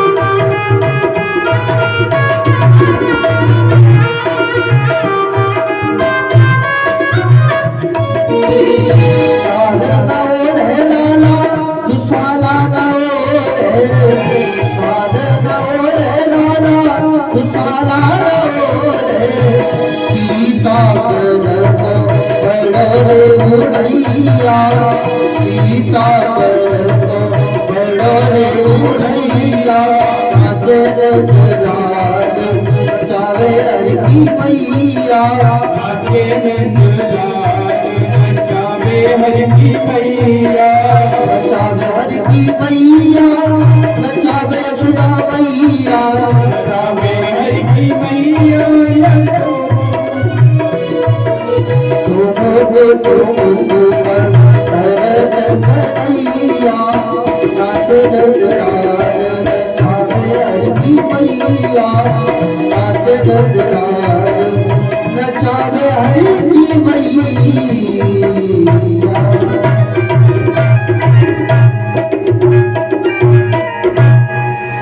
आज भगवान इतना सुंदर नाचे इतना सुंदर नाचे कि सबरे ब्रज की बूढ़ी बड़ी जो गोपियां थी मंत्र मुग्ध हो गई भैया, हमारा बुढ़ापो आ गयो, लेकिन ऐसो नाच तो हमने देखो ही ना। कितना सुंदर नाचे यशोदा तेरो लाला। यशोदा कहती है मेरे लाला को नजर मन दो, आज राई दोनों छारो है, मेरे लाला को नजर ना दो, ना ना नजर ना दे रे, तेरा लाला बहुत सुंदर नाचना। कह करके सब चली जाती, देवता भी आकाश में देख रहे। अब सबन ने जाके अपने अपने घर में कही अपनी बहू से के लाला नंद रानी को लाला इतना सुंदर नाच है, ऐसो नाच तो देखो ही ना भाई, ऐसो तो दिखवे में सुंदर लगे, चांद का सो टुकड़ा है, बाको मोहड़ो देख ले तो फिर तो संसार को कभी अच्छो ही ना लगे मोहड़ो। इतना सुंदर है नंद लाला को मोहड़ो, इतना सुंदर है, ऐसी छवि तो कोई देखी ही ना मैंने, बाको तो वर्णन कोई करो ही ना जावे।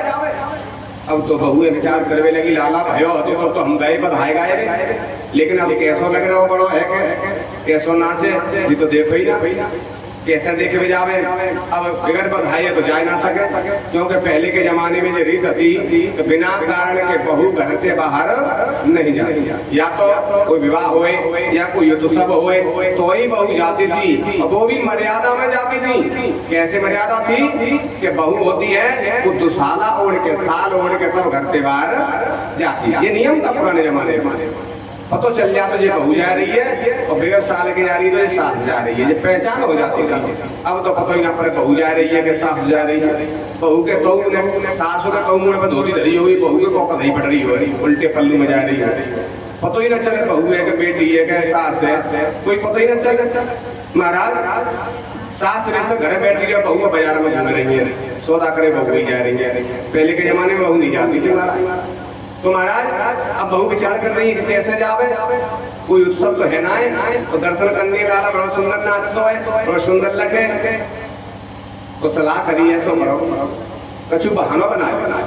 तो सबरी बहू ने मिल के और अपने अपने घर के पानी के बर्तन फोड़ दे, मटका फोड़ दे, वो कहते शिकायत करने चलेंगे नंदरानी से, तो शिकायत करे आवेंगे तो दर्शन है जाएंगे। सास ने बहुत बहाना बनाए शिकायत करे आवेंगे। जो पानी के मटका फोड़े तो आवाज भई, तो सास बाहर से अंदर गई, उन्होंने देखो पानी के मटका फूटे पड़े भई आंगन में। तो सास पूछ रहे बहू ये पानी को मटका कौन है फोड़ रहे हो?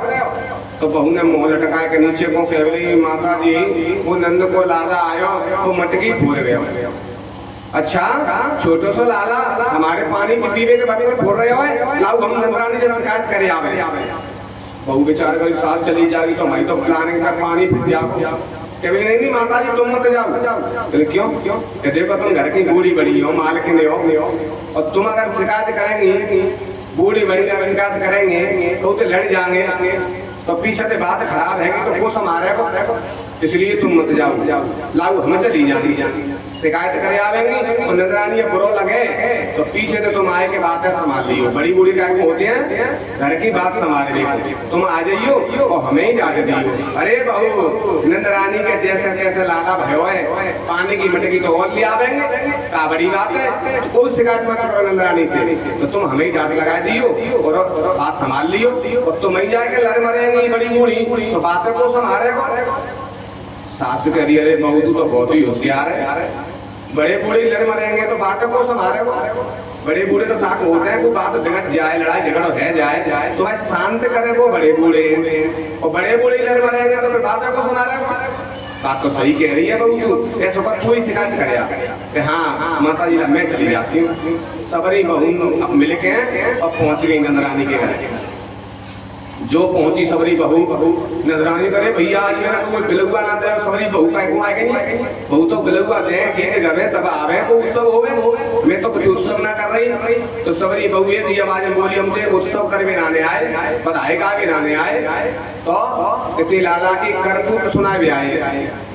भैया के भी मैं छोटो सा लाला का करे आयो कि केवल लाला बुला ले पहले भाई के मोड़े पे कहेंगे। नंदरानी की बात तो सही है, बहू की शिकायत है क्योंकि मोड़े पे कही जाए तो सही होगी, और पीछे तो राजन की चुगली है जाते बड़े बड़े लोगों की चुगली कर देते, पीछे तो बुराई तो पीछे से दुनिया करती है, लेकिन मोड़े पे बात कही जावे वो बात सही हो रही। नंदरानी बात तो सही है, बुला ले। अब कोई शिकायत हो रही थी तो लाला के दर्शन कर भी आई।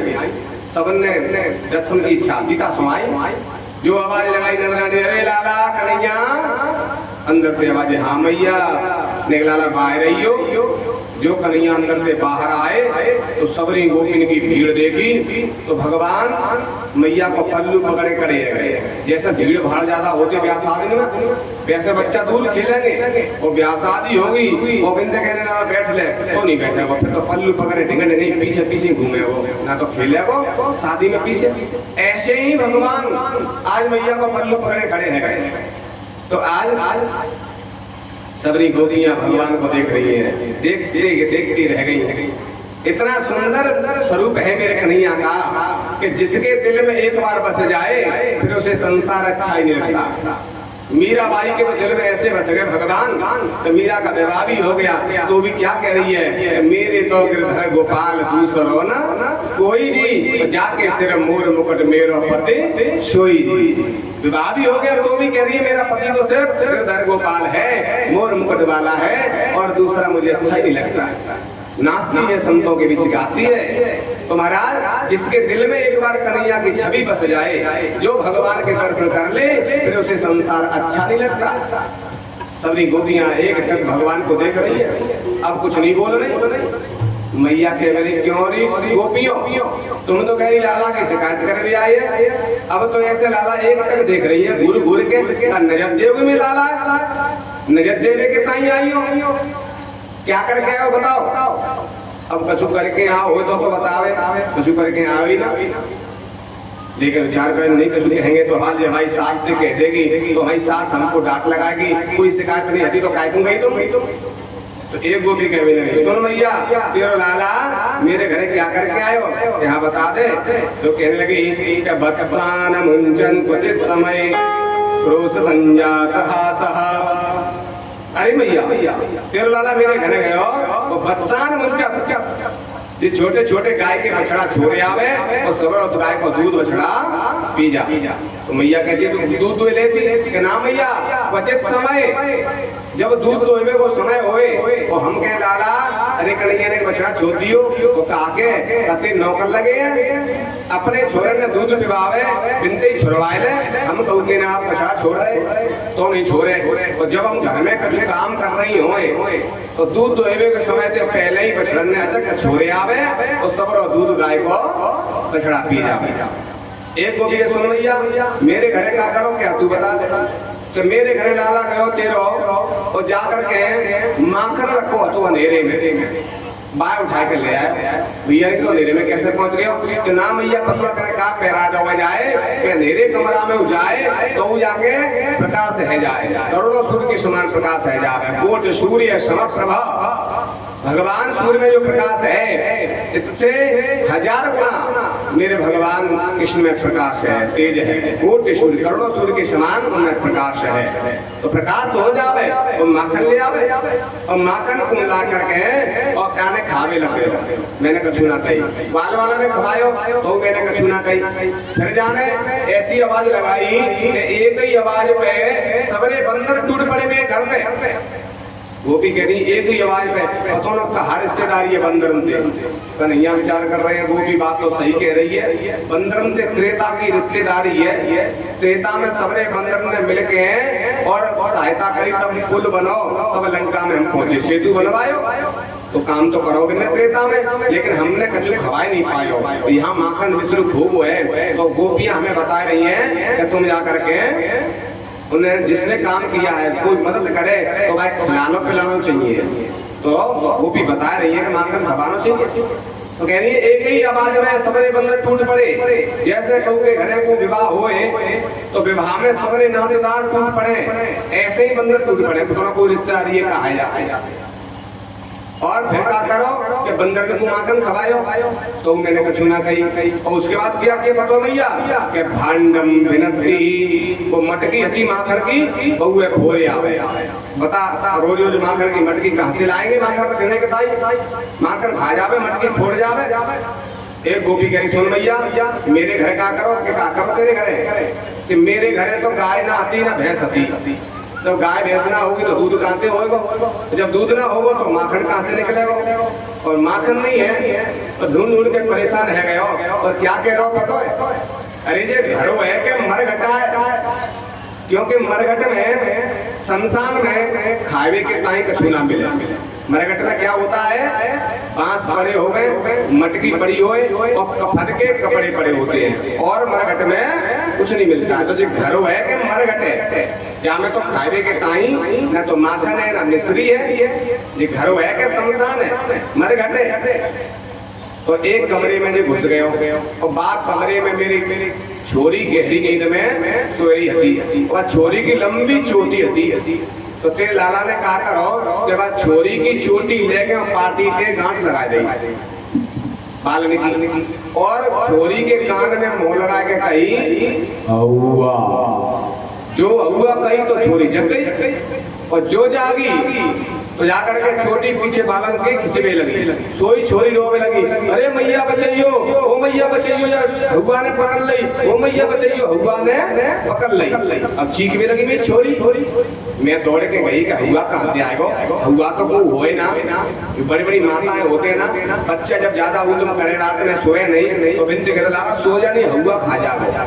हुआ होता नहीं है, लेकिन बच्चों को सुलाने के लिए मैया कह देती है, तो हुआ तो वो है ही ना, और वो कह रही है छोरी, अरे मैया बचाइयो, हुआ ने पकड़ लई, हुआ ने पकड़ लई। अब हुआ कहाँ से आ गो, जहाँ जैसे देखो तो मैं दौड़ के गई, वो भी कह रही है मैं दौड़ के जब गई तो मैंने कहा देखो कि तेरे लाला वहां से भागतो भयो दिखाई दे गए। तो मैं समझ गई कि हुआ ना है कि नंद को लाला ही हुआ बन के मेरी छोरी है डरा रहा। तो मैं दौड़ के गई, मैंने जाकर देख मेरी छोरी चीख रही थी, अरे मैया बचाओ, हुआ ने पकड़ लई, अरे मैया बचाइए, हुआ ने पकड़ लई। तो मैया मैं जाके पहुंची अपनी छोरी के पास, अपनी छाती पे बाकी चुपकायो अपनी छोरी को और बाकी पार्टी पे मैंने छोटी छोरी और कही अरे लालाई, अरे छोरी ये हुआ ना है, नंद के लाला ने मेरी छोटी पार्टी दे बांध दी है, वो ये हुआ ना है, वो हुआ ना है हो गए। तब बाकी जान में जाने आई, अगर मैं घर पे नहीं होती तो मैं छोरी है तो अटैक बच जातो, तो मैं तो हुआ ने आज पकड़ ली, वो तो यही जानने का हुआ ने पकड़ ली। ऐसे ऐसे काम तेरा लाला करे। मैया ने देखो मेरे छोटो सो लाला ऐसे काम कर रहे हो, जो देखो तो लाला ने विचार करो, मैंने तो कुछ करो ना, झूठी कह रही।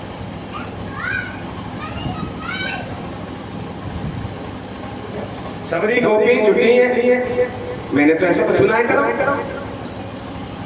आंखन में आंसू आ गए। तो मैया देखिए मैंने कछु कहीं ना लाला पे नहीं आते तब तो आंखन में आंसू आ गए।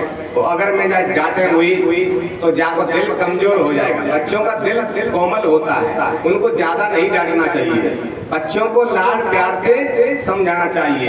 अगर बच्चों को ज्यादा धमकाओगे तो उनका दिल कमजोर हो जाएगा, और जब दिल कमजोर हो जाए तो तुम कितना खिला पिलाने ला तो कभी ताकतवर नहीं बन पाएगा, ना हिम्मत वाला होगा, क्योंकि दिल कमजोर पहले ही हो गया। इसलिए बच्चों को ज्यादा धमकाना नहीं चाहिए, लाड प्यार से बच्चों को समझाना चाहिए, प्यार से समझाना। बोली वृंदावन बिहारी लाल की। आज मैया ने देखो गोपी से करिए, गोपियों मेरे लाला ऐसे काम ना करे, अगर तुम्हारे घर करे तो तुम पकड़ के लियो कोई मानोगी, अन्यथा मैं मानने वाली नहीं। सबरी गोपियां भगवान के दर्शन करके और लौट के चली जाती हैं। मैया कहती लाला से, कन्हैया अब की तो मैंने तुमने कछुनाए कही, अब की तेरी शिकायत आएगी चोरी करवे की माखन की तो मैं तेरी पिटाई करूंगी।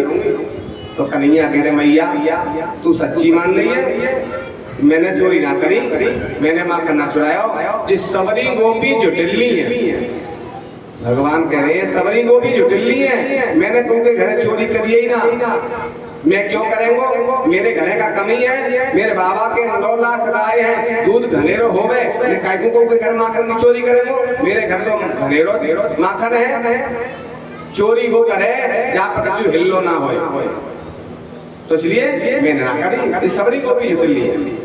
मैया कहती है हाँ बिल्कुल ठीक कह रहे हो है, ये सबरी गोपी जो टिल्ली है और तू ये को हरिचंद है, सबरी गोपी तुम जुटलनी है, एक होए दो होए तो मान ले, सबरी सबरी जुटलनी और तू एक हरिचंद है। लेकिन अब की तो मैं छोड़ दे, अब की शिकायत आई तो तेरी पिटाई करूंगी छड़ी से। हाँ मैया जरूर करियो। आज सबरी गोपी विचार कर रही है, भगवान हे कन्हैया तुम हमारे घर आ जाओ और माखन खाते हमें पकड़ाई दे जाओ। तो भगवान को जब भक्तों ने बुलाया तो भगवान उनकी भक्तों की इच्छा पूरी करने गए। भगवान ने कभी जिंदगी में चोरी नहीं की, चोरी करना महापाप है। भगवान कभी नहीं इस बात को सिखाते कि चोरी करना चाहिए, भगवान तो कभी नहीं करते। लेकिन भक्त जब बुलाते हैं कि हे भगवान हमारे घर आ जाओ कन्हैया और चोरी करके माखन खाओ, तो भक्तों को जिस प्रकार बुलाता है मेरे प्रभु को आना पड़ता है। जिस भाव से बुलाता है, इस रूप में बुलाता है, मेरे प्रभु को आना पड़ता है। तो भगवान इसलिए गोपियों ने बुलाया तो उनके घर गए चोरी करने के लिए, क्यों गोपियां कह रही है चोरी करके खाओ माखन। तो भगवान उनकी इच्छा पूरी करने गए। गोपी ने पकड़ लिया और हल्ला कर दिया, देखो मैंने कन्हैया पकड़ लिया। भगवान कहते हैं अरे भाभी मैं चोरी ना कर लो, जब मक्खी गिर गई तो मक्खी निकाल लो तो माखन में सब।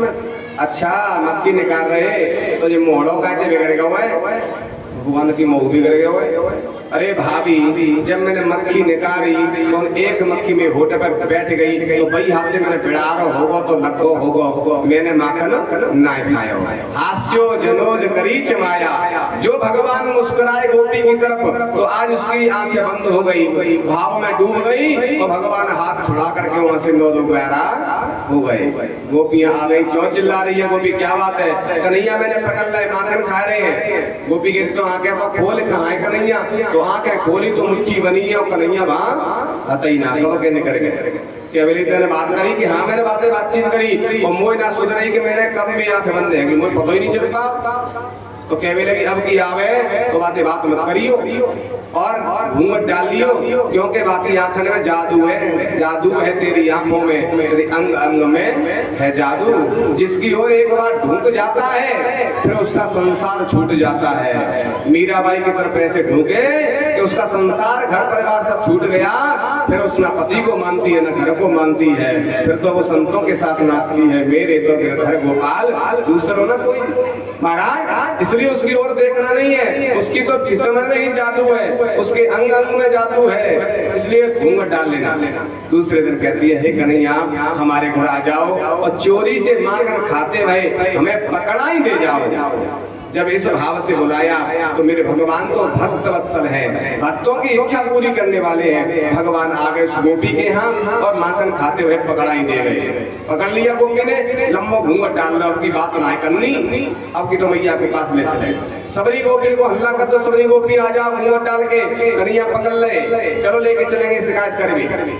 सबरी गोपियां आज लम्बो लम्बो घूंघट डाल के और कन्हैया को पकड़ के ले जा रही है कुंज गली में है करके। तो जाकर के आवाज आई, जब हल्ला भयो सबरे गोपी इकट्ठे है गए। और एक कन्हैया क्या बात है, सबरी गोपियां कहाँ ले जा रही है? कोई कन्हैया के बोले क्या बताएं, बड़ी समस्या आएगी मेरे सामने। सबरी गोपी अपने अपने घर ले जा रही है कि हमारे घर नेक माखन खा ले, नेक खा ले, नेक खा ले, और पेटों में छोटो सो सबरी गोपी खवाए जा रही है। कैसे खाऊं, मेरा पेट भर गया और जी मान ना रही तो खानो है का। और जो गोपी पकड़े वही को धनी आएगा। अरे कन्हैया आज तो हमें मिली ना पाए, पतोना ने कहा काम में बिजी है गया तो माए खाले बताई कुछ दो ही ना कि आजा तो खपाए तो मैं तो पेट भर गए हो जी, अपने अपने घर में माखन खवा भी ले जा रही है। आजा पास में कन्हैया ने सारे से बुला लो। अब भगवान के मिलेगा गोपी जो हाथ पकड़े, बोली वृंदावन में हरि लाल की। आज वो भगवान कहते हैं, गोपी से कह रहे हैं अरे भाभी जा हाथ तू पकड़े, हमें बड़ा जोर से दर्द है रहा हुआ है, मैं जा हाथ छोड़ दे दूसरे हाथे पकड़ ले। गोपी के अंदर भाव था कन्हैया कहीं नरम कलैया है, दर्द हो रहा होगा शायद, हमारा हाथ बहुत ही कठोर है, कड़क पकड़ लिया है हमने इसलिए दर्द हो रहा होगा। हाँ लाला तो दूसरा हाथ दे दे। तो भगवान ने माँ के धनी को हाथ गोपी तरफ कर दे। अब गोपी ने पकड़ लो अपने धनी को हाथ और कन्हैया को हाथ छोड़ दे। भगवान वहां से निकल करके दूसरी कुंज गली से है कि मैया के पास पहुंच गए और मैया से कह रहे मैया वो तो भूख लग रही, जल्दी माखन मिश्री दे दे। आज मैया ने अपने लाला की माखन मिश्री लेकर के वो अपने हाथ से खवाने लगे। 2-4 गिलास खवाए, तब तक सबरी गोपी आ गई। अरे मैया यशोदा तू कहती है मेरे लाला किसी के चोरी ना करे, हमारे माखन मिश्री की का कमी है, अरे आज माखन खाते भये तेरे लाला को पकड़ के लाए। मैया ने लाला के मोहतरम को देखो, मैया कह रही है देख ले तू मैं माखन खबारियों पे करीब पकड़ के लाई है कि मैया तू जो जानते तो ला चोरी करे, मैं कहूँ के घरे चोरी ना कर दूँ, सबरी को भी उठली है, तू जाकर देख ले कौन है खवावती है और नाम मेरा बदनाम कर रही है कि हाँ तुम्हें पता चलेगा तुम तो बेटे बैठे हो नाना मैया तुम अपनी आंखें से देख ले तब तो विश्वास होगा, तुझे जानते हैं कि जो लाला चोरी करे मैं कहीं क्यों चोरी करेंगे, मैं बड़े बाप को लाला बड़े बाप को छोरा मैं कहीं क्यों चोरी करूँ, मेरे घर का कभी नंद बाबा के यहाँ चोरी वो करे ताकि घर के जो हिल्लो ना हो करे चोरी भैया मैं ना करूँगा कोई, जाकर देख ले जबरदस्ती मैया भेज दी। तो मैया जैसे अरे गोपियों क्या बात है ऐको हल्ला मचा रही है, देख मैया तू कहती है चोरी ना करे, आज माखन खाते हुए पकड़ के लाए हैं, अच्छा ऐसे खावे के हाँ तो जाए मेरे सामने लाइयो तो खींच कर गोपी ने आगे कर दे। भैया कहती ने अपने घूंघट खोलियो सबरी गोपी ने जो घूंघट खोले तो जो पकड़े भाई को धनी रहे के भी लगी मेरा लाला है अपने तो घसमन ने खवा रही है माखन जी मेरा लाला देखिए को जाकर मोड़ो जो देखो तो भाई को धनी रहे। अब तो बाप गोपी की मैया सी मर गई तो कह रहे परामने तू कहां आ गए हो, हम तो लाला को पकड़ के लाए, आंखें खोल के लावे घूंघट खोल के लावे तो नहीं पकड़ पावे, घूंघट डाल के भगवान को पकड़े तो भगवान को पकड़ नहीं पावे। भगवान को अगर कोई अहंकार में पकड़ना चाहे कभी नहीं पकड़ सकता है, और भगवान प्रेम के कच्चे धागे में बंध जाते हैं, प्रेम में पकड़ाई दे जाते हैं। भगवान तो प्रेम के पुजारी हैं, प्रेम से भगवान प्रकट होते हैं पकड़े जाते हैं। अहंकार अभिमान में कोई पकड़ना चाहे और ज्ञान वैराग्य के द्वारा पकड़ना चाहे भगवान कभी पकड़ाई नहीं देते हैं, भगवान तो प्रेम के बंधन में बनते हैं। आज भगवान सभी गोपियां वहां से लौट जाती हैं, लज्जित हो जाती हैं, अब उनका मुख मैया की ओर नजरें मिला नहीं पा रही हैं, सभी गोपियां लौट गई। अब विचार कर रही है भगवान तो मैया सब गोपियां तो मेरा दर्शन करने के टाइम आ रही हैं, लेकिन अब तो कैसे आवेंगे, इसलिए आज सब दुखी है। अब विचार कर रही है भगवान अब तो तुम्हारे दर्शन ही दुर्लभ है गए, अब तो तुम्हारे दर्शन नाए होंगे, कैसे दर्शन होंगे, अब तो बड़ी दुखी है रही है। जब दुखी होने लगी तो भगवान तो घट घट वासी है, अंतर्यामी, भगवान तो सबके मन की जानने वाले हैं। आज भगवान सबके घर जा रही है और सबके घर जाकर के दर्शन दे रही है, सबको प्रसन्न कर रही है, सभी खुश हो रही है गोपियां और विचार करने लगी कि अब भगवान के दर्शन कैसे हों। तो भगवान सबके घर जा रहे हैं, सबका माखन खा रहे हैं और सबको दर्शन दे रहे हैं। भगवान भक्त वत्सल है, भक्तों को दर्शन देने वाले हैं। इधर आज जैसे ही कन्हैया अपने दादा को चढ़ाने लगे, बलदाव जी से जैसे देखा बलदाव जी खड़े हैं तो बलदाव जी ये चढ़ावे के ताई आज कन्हैया कह सुनो अरे मैया मैं का माखन दूसरे पहले मुझे खवाए दे। बलदाव जी चढ़ावे क्यों क्यों क्योंकि मैं बड़ा हूँ और बड़े पहले दौड़ जावे, पहले बड़े खवाए जावे। वैसे तो बल्लाव में कोई बात नहीं थी, जैसे कि मैं बड़ा हूँ तो बल्लाव बोले पड़ेगा कन्हैया झूठ क्यों बोल रहा है, बड़ा तो मैं हूँ तू छोटो है, तू बाद में खाओ, मैं बड़ा हूँ पहले मैं खाऊंगा। कि नहीं भैया मैं बड़ा हूँ पहले मुझे खवा दे, तारा छोटे है कि नहीं पहले बल्लभ के मैं खाऊंगा, कन्हैया कह रहे मैं खाऊंगा। अब मैया माँ कर ले हाथ में खड़ी भई है, दो झगड़ रही है आपस में, पहले मैं खाऊंगा, कन्हैया करे मैं खाऊंगा, बल्लभ करे मैं खा। कन्हैया कह सुनो मैया देखो पहले जाकर झगड़ो शांत कर लो, ते बड़ा होगा ते पहले खाओ। कैसे कि चलो जमुना जी में डूबेंगे और ते बाद में उछलेगो ते ही बड़ो है।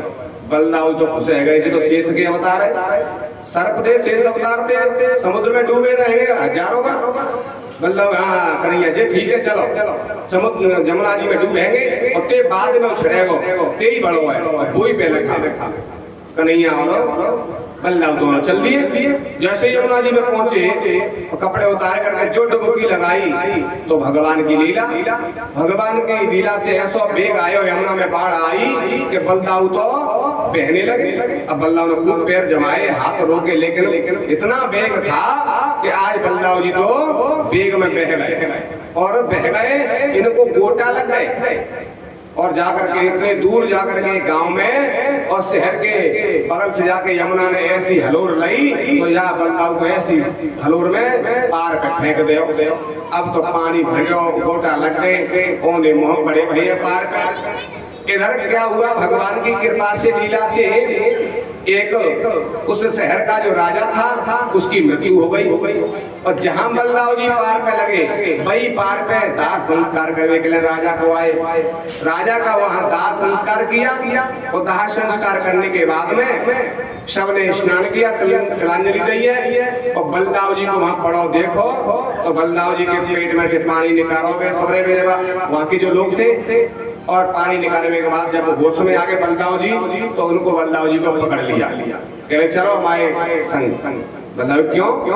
क्योंकि हमारे राजा की मृत्यु है गई है और हमारे शहर को नियम है कि हमारे राजा की मृत्यु है जाए तो परदेसी जो आ जाता है तभी हम राजा बनावते हैं, अपने यहाँ से कोई राजा नहीं बनाते। जो परदेसी होता है उस दिन जो मिल जाता है दाह संस्कार के समय उसी को राजा बनाते हैं। बलदाऊ जी करें हमको कोई राजा ना बन रहे, नहीं बनना पड़ेगा। जबरदस्ती पकड़ के ले गए वो अपना राजा बना दियो बलदाऊ जी को। अब जब राजा हो गए तो फिर उनका विवाह हो गया, रानी आ गई बलदाऊ जी के और उनके संतान हो गई। अब तो कई वर्षों तक उन्होंने धर्म के अनुसार राज्य किया है बलदाऊ जी महाराज ने। उनके संतान हो गई, नाती पंथी हो गए और देवयोग से आज बलदाऊ जी की पत्नी समाप्त हो गई। रानी जब खत्म हो गई तो उसी घाट पे जाकर के फिर रानी का दाह संस्कार करने के लिए ले जाते हैं। और जैसे ही रानी का संस्कार करने लगे तो सबरे गांव वाले कहे सुनो महाराज हमारे यहाँ को नियम है, राजा की मृत्यु हो जाती है तो रानी सती हो जाती है और रानी की मृत्यु है जाए तो राजा को सत्ता होना पड़ता है, आप सत्ता है जाओ। बलदाऊ जी करके हम कह को सत्ता होंगे, ये कंपनियों में कौन से शास्त्र में लिखी है? राजा समाप्त हो जाए तो रानी सती हो सकती है, पुरुष समाप्त हो जाए तो महिलाएं सती होती है। ये तो नियम है शास्त्र का, लेकिन ये किसी शास्त्र में नहीं है कि रानी मर जाए तो राजा सत्ता होना पड़े, महिला मर जाए तो पुरुष को सत्ता होना पड़े, ऐसा कहीं भी नहीं है। गांव वाले कहे यहाँ जहाँ नियम नहीं होगा हमारे यहाँ तो ये नियम हो, तुम्हें सत्ता होना पड़ेगा। बलदाऊ जी कहे हम नहीं सत्ता होंगे, नहीं होना पड़ेगा। अब तो गांव वाले पकड़ के जबरई बलदाऊ जी और चिता पे पटक दे। और जो बलदाऊ जी चिता पे गिरे, अग्नि जल रही थी तेज, उसमें जो जलने लगे सो बलदाऊ जी भड़बड़ाए के जो छड़े। तो क्या देख रहे हैं कि ना तो वहाँ कोई राजा है, ना कोई राज्य है, ना कोई रानी मरी। यहाँ कन्हैया पीताम्बर पहन रहे थे, कन्हैया तो यमुना के किनारे और वहीं गोकुल के बगल में ही पीताम्बर पहन रहे थे। कन्हैया को जो देखा पीताम्बर पहनते हुए तो बलदाऊ जी के सुनो कन्हैया तुम पहले उछड़ गए हो, तुम छोटे हो, हम बाद में उछड़े हैं, हम बड़े हैं। कन्हैया के हाँ दादा तुम ही बड़े हो, तुम ही पहले माखन खाओ, चलो कपड़ा पहन। बलदाऊ जी ने जमुना में से निकल के अपने कपड़ा पहने। और समय कितना हुआ है कि अभी मैया यशोदा ने हाथ में से माखन रखो ना में, इतना समय भयो है कि मैया हाथ में ले खड़ी हुई है। तब तक लौट के पहुंच गए कृष्ण बलदाऊ जी। मैया ने कही क्यों न्याय हो गया बलदाऊ, कौन छोटे हैं कौन बड़े हैं? कन्हैया कहा हाँ मैया न्याय है वो, हम छोटे हैं और दादा बड़े हैं, जिन्हें खवाए दो नहीं तो ये सत्ता है जाएंगे। माखन जिन्हें खवाए दो नहीं सत्ता है जाएंगे, जिन्हें माखन खवाए दो हमें कोई बात ना। जो कहीं सोई बलदाऊ जी के कान खड़े है गए कि भैया जाए कैसे पता हो हम सकता है रहे जी। तो जहाँ पीताम्बर पहन रहा है तो हम तो राजू बने गए, ब्याह है वो नाती पंती संती है गए हमारे, कितनो समय निकल गए हो और जी कह रहे हो जाए कैसे पता चले गए कि हम सत्ता है रहे। सोई समझ गए बलदाऊ जी और कह बोले मैया होना ने बड़ो बड़ो तो जइए खवा जा तो ऐसो जी लीला सब जई की लीला। मैं तो छोटा हूँ, कभी तो भगवान बड़े हो जाते हैं, कभी भगवान छोटे हो जाते हैं। त्रेता में भगवान बड़े हो गए थे और द्वापर में आकर भगवान छोटे बन गए। लक्ष्मण जी को बड़ा बना दिया, शेष अवतार बलदाऊ जी बड़े बना दिए। तो है तो सब लीला तेरे कन्हैया की है, मैया सब लीला जय की है, इसलिए जय को तुम माखन खवा। आज भगवान यहाँ बड़े अनेक लीला कर रहे हैं। आज भैया मंथन कर रही थी, दही गा करके मथ रही थी, भगवान का चिंतन कर रही। तो आज भगवान ने रई मछलियां पकड़ ली और कहने लगी मैया मुझे भूख लगी। तो आज मैया कहती है मैं कैसे तही बिलों श्याम में पकड़ ले गई है। लाला भूख लगी है कि हाँ, तो आज हमें दूध पी ले। पहले मैया ने दूध पिलायो, भगवान ने दूध पियो और कहली मैया एक बात बता, मैं तो एक बात पूछे चाह रहा हूँ कि हाँ कि सबरी मैया ने अपनो दूध प्यारा हो तो है, पूत ना प्यारा हो तो, और तू बता तो दूध प्यारा है कि पूत प्यारा है। मैया कहने लगी तो क्या पूछे, जो कोई पूछने की बात है, तिनके घर में ज्यादा पूत होए तिन्हें प्यारे नहीं होंगे। मेरे तो 80 साल की आयु में और नीट नीट के जैसे तैसे पूत भयो है, 9 लाख लाए हैं, दूध मेरे घरेरो है, मोए दूध ना है, वो तो पूत प्यारो है। केवल झूठी तो ना बोल रही मैया, ना लाला मैं सच कह रही हूँ, वो तो पूत प्यारो है, वो दूध ना प्यारो। अच्छा तो सच कह रही है? हाँ। तो मैया तौला में दूध गर्म कर रही है। पुराने जमाने में जब दूध गर्म होता था तो काय में हो तो तौला में होता। जब हम गांव में रहते थे, छोटे छोटे थे, तब हमने देखा था। अब तो तौला देखने को नहीं मिलते, कहीं भी जा रहे हैं, बहुत दूर दूर जा रही है कथाओं में, लेकिन कहीं तौला नहीं मिलता। तौला जानते नहीं होंगे, नई बहू हैं, नए लड़के तो जानते नहीं होंगे तौला कहते कहते। तौला में दूध गर्म होए और गाय भैंस का जो दूध है वो तौला में रख दो और बरोशी में तौला रख दो, फिरवा में गर्म होए, क्या स्वाद है उस दूध का। बचपन की याद आती है, जब बचपन में छोटे छोटे हम थे तब हमने खाए थे गांव में।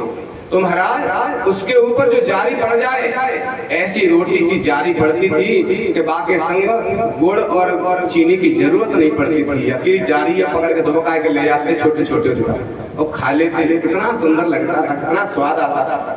तौला में दूध गर्म हो, उस दूध की तो कहना ही क्या, इतना स्वादिष्ट दूध लगता था। अब तो तौला ही ना रहे, बरोसी ही ना रहे, चूल्हे ही ना रहे, अब तो गैस चल गए, बर्तन खत्म हो गए, पहले के पीतल के चलते थे बंद हो गए, अब तो क्या चल रहे हैं स्टील के। पहले तो कोई घर दूध ही ना रहे, तो दूध निकलो और भाई दूधिया खड़े हैं, उद्यो भाई चले जाए, न चाय को रख लेते, वो तौला में गर्म करे, कहाँ पे तौला आवे भाई, दूध सा दूधिया को एक आध भली मांस होए ताकि घर रह जाए दूध, तो बहू के घर तौला ना है, गैस चल गई है, स्टील की भगोनी फर है वो गर्म, तो का स्वाद आवेगा। तौलन में दूध गर्म होते तिनके स्वाद क्या क्या। तो मैं भगवान के लिए मैया दूध कर रही थी गर्म तौला में, और भगवान कह रहे क्यों मैया तो ये दूध प्यारा है कि दूध प्यारा है। तो आज मैया कहती लाला मोर दूध ना है, मोर दूध प्यारा। अच्छा तो भगवान ने देखा कि दूध गर्म हो रहा है, योग की अग्नि भगवान ने तेज कर दी। योग अग्नि के द्वारा जब अग्नि तेज हुई तो दूध उफन के चला, जो उफनो सोई मैया की निगाह पहुंच गई, तौला में दूध गर्म है वो लाला। अरे लाला हटियो, अब भगवान लिपट गए, परीक्षा ले रहे मैया की, और लिपट गए, दूध गोदी से नहीं उतर रहे। अरे मैया कह जल्दी लाला जल्दी उतर जा, दूध की सबरी मलाई निकल गई तो माखन काय में निकलेगा, जल्दी उतर, जल्दी हट। अब लेकिन भगवान तो और लिपट गए और चिपक रहे हैं, विचार करिए तो नटखट है, ये नहीं मानेगा, अब तो सबरी मलाई निकल जाएगी। भगवान को खड़े है करके और खड़े थे पटक और दूध पे मैया पहुंच गई, ताको दूध उफनो हुए और अचानक ध्यान आ जाए भाई कितनों उड़ाए तो पत्तो है, वो तो माता पे नहीं जानते हैं, कितनों उड़ाए तो पत्तो, अचानक दूध उफनो हो ध्यान आ जाए। कई माताएं तो माई ऐसी होते कि हाथ ही बढ़ा लेते, हाथ अपने पकड़ ले तो सबरे हाथ बच जाए, कपड़ा लेने को सपड़ा फैल है जाए, सड़ासी कपड़ा न ले पावे, हाथ उठा ले उफन नहीं जाए, सबरे हाथ बढ़ा ले। इतने दूध से प्रेम करें मैया को यही भाव, लाला को गोदी में से पटक दो और जाकर दूध पे पहुंच गई। अब तो कन्हैया क्रोध आ गया, अब बाल मैया कह रही वे वृद्धावस्था में 80 साल की आयु में नीठ नीठ के लाला भयो है, वो तो दूध प्यारो है, वो दूध ना प्यारो। अब देख ली कैसे को प्यारो है, दूध पे कैसे मैया बहराए के गिरी है। अब लाला की चाहे नाक टूट जाए चाहे हाथ टूट जाए, खड़े थी लाला पटक दो और दूध पे जाके गई है, दूध ही सबने प्यारो है। सबरी मैया झूठ बोलती है, अब वे दूध प्यारे ना, सबने दूध प्यारे है।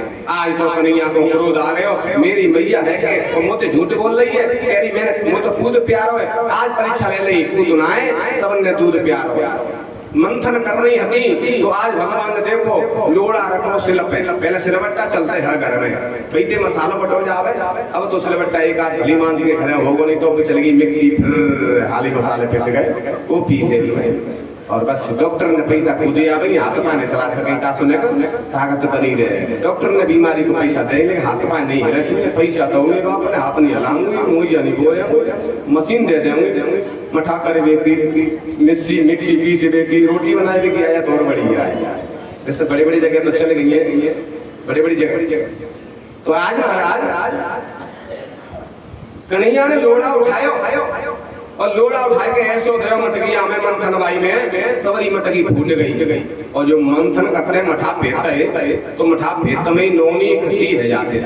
पुराने जमाने में देखो हमने अब तो कौन देखे बिना मिले महाराज, तो जाकर के वो माखन को लोना देखो कन्हैया ने उठा लियो बापू और उठाए करके कन्हैया कह रही हो जी अपने मतलब की चीजें माखन लेके भाग चलते हैं। मटकी फूट गई मैया क्रोध करेगी, जब गलती बच्चा करते हैं तो मैया क्रोध आवे तो पाल कर दो ही उपाय होते हैं, क्या तो भग जाएंगे और क्या रो उठेंगे तो मैया के मरण काम तो बिगड़ेगो और जो रोए रहोगे काम आ रहे तो इनकी गुस्सा ठंडी है जावे। तो बच्चे पे दो ही उपाय होते हैं बच्चे के मैया आते काम बिगड़ जाए तो या तो रो उठेंगे या भाग जाएंगे और फिर कह ले पकड़ ले दूर से करेंगे पकड़ ले जी पतोना है तुम कितना भगले हो, लेकिन मैया शर्म की वजह से भागती नहीं है फिर छोड़ देती है।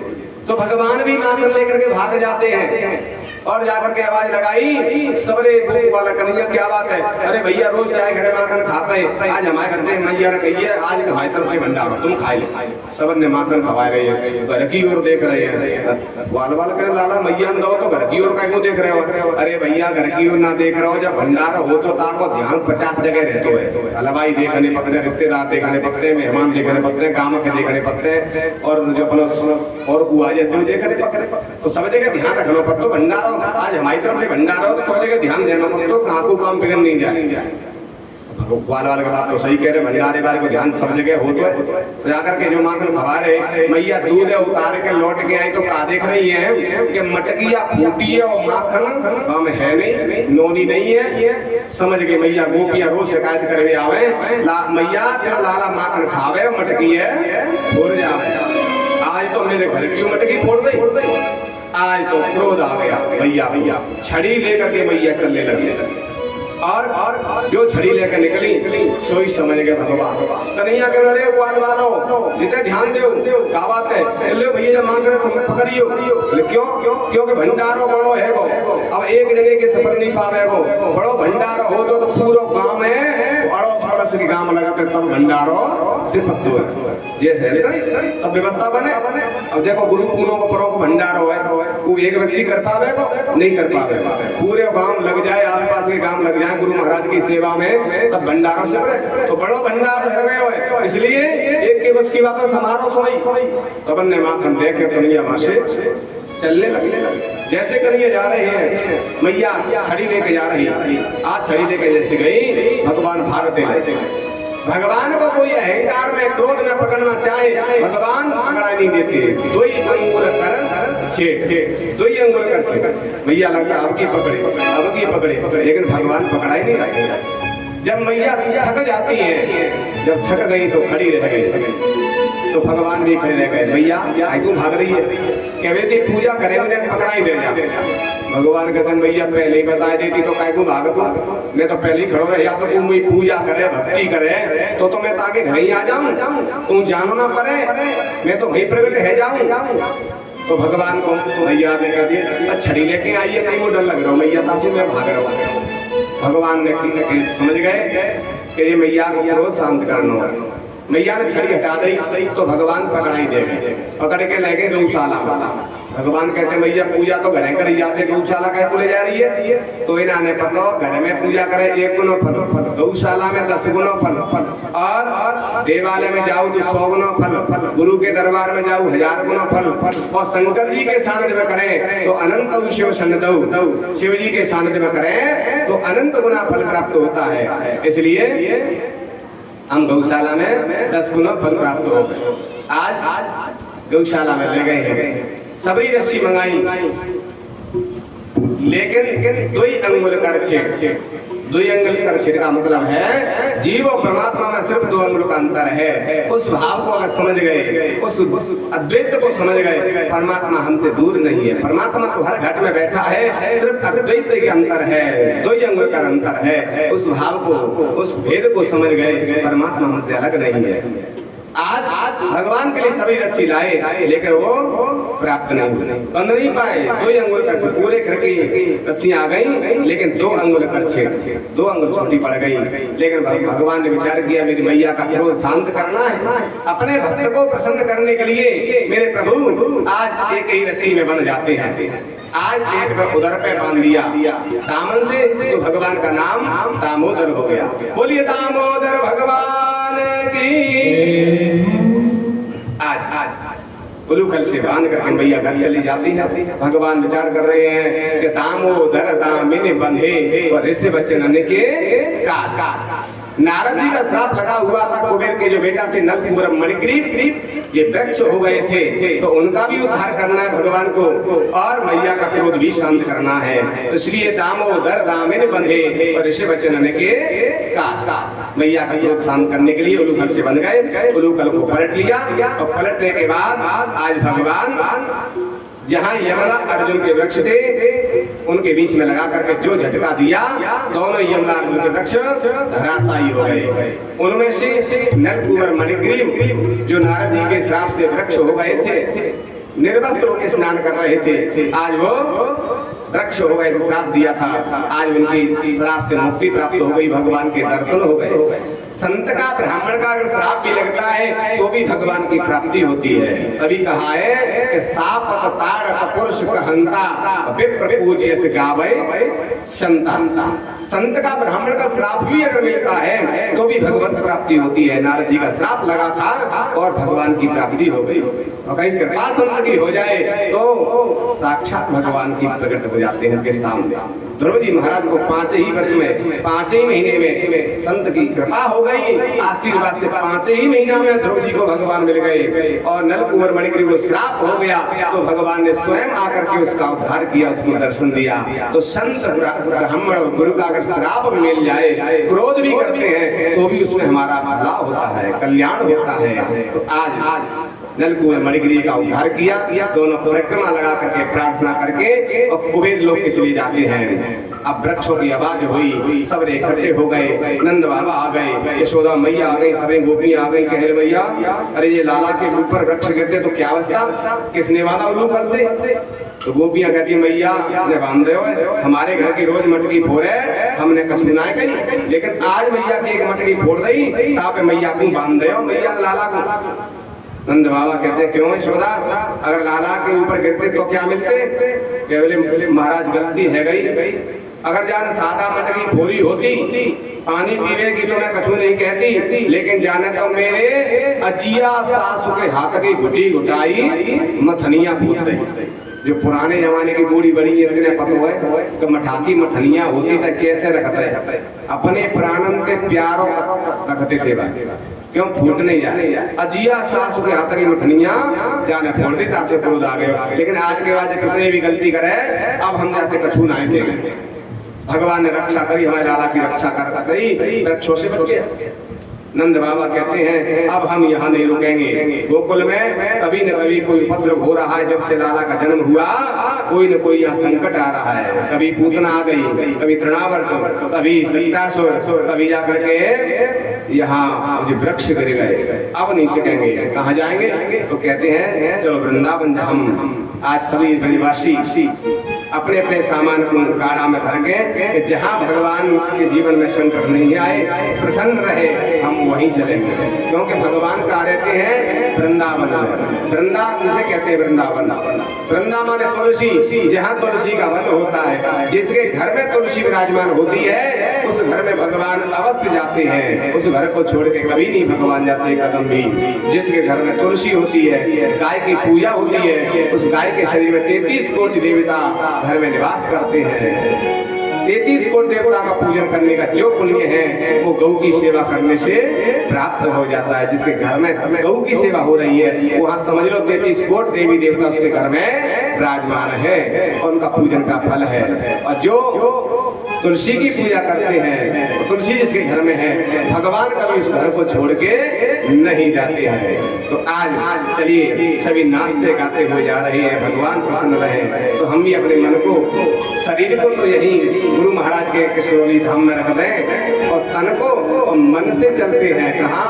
वृंदावन। क्योंकि मन की पूजा कलयुग में बताइए है, मनसा पुण्य होए नहीं पापा। तुलसीदास जी कहते हैं मन से पुण्य प्राप्त होता है। तो आइए मन से श्री धाम वृंदावन में चलते हैं, सब गाते हुए नाचते हुए जा रहे हैं। चलो रे मन श्री वृंदावन धाम,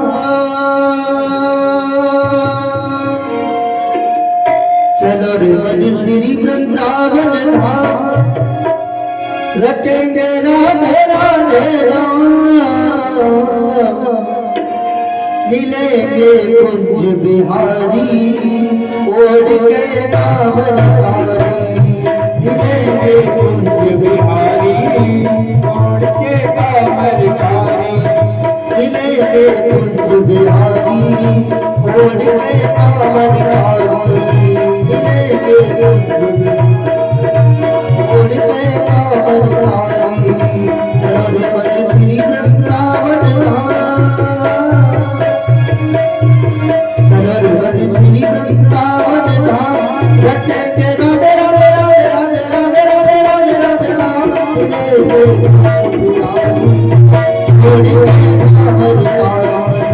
मिलेंगे कुंज बिहारी ओढ़ के कांवर कारी।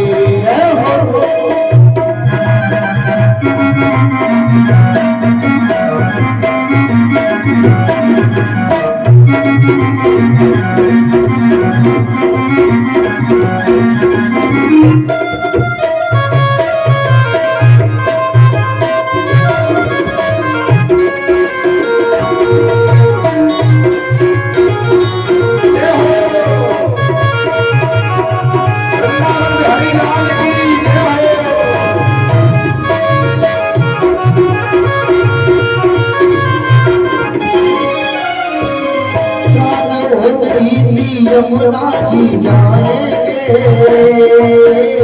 रात होते ही श्री यमुना जी जाएंगे, परिक्रमा कर जीवन सफल बनाएंगे, रात होते ही श्री यमुना जी जाएंगे, परिक्रमा कर जीवन सफल बनाएंगे, पूर्ण हो सबका, पूर्ण हो सबका, रटेंगे राधे राधे राम, मिलेंगे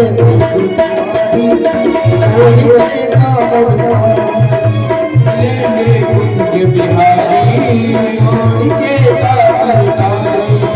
चलो मन श्री वृंदावन धाम,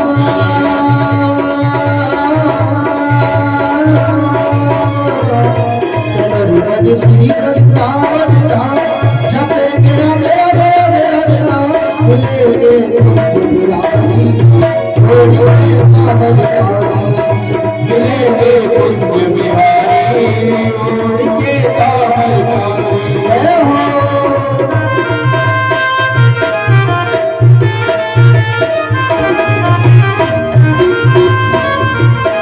श्री राधे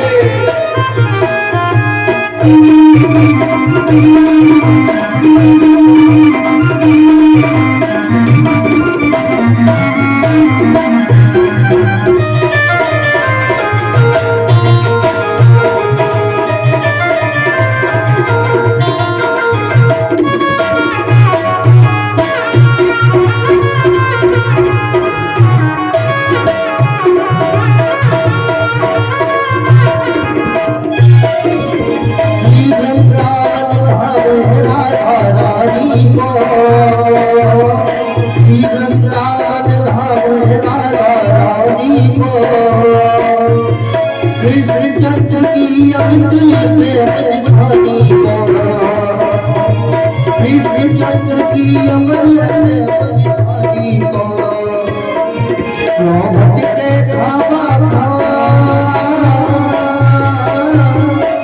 क्यों भटके खावा खा, जपेंगे तो यहाँ पे बैठे बड़े वृंदावन जाना चाहते हैं, जो जाना चाहते हैं दोनों हाथ उठा के एक बार जयकार लगाएंगे। बोल वृंदावन धाम की, बोल भाग्य बिहारी लाल की। दोनों हाथ से ताली बजाते हुए जय हो। जयकारे में कंजूसी ना करें, अगर बिहारी जी ने आती है तो दोनों हाथ उठा के बड़े भाव से बोल भाग्य बिहारी लाल की। बड़ी ताली बजाते हुए गाएंगे। यो बट के खामा खाम बटे राधे राधे राम, मिलेंगे कुंज बिहारी ओढ़ में कांवर कारी। मिलेंगे कुंज बिहारी ओढ़ के कांवर कारी। मिलेंगे कांवर बिहारी ओढ़ के कांवर कारी। मिलेंगे बांके बिहारी ओढ़ के कांवर कारी।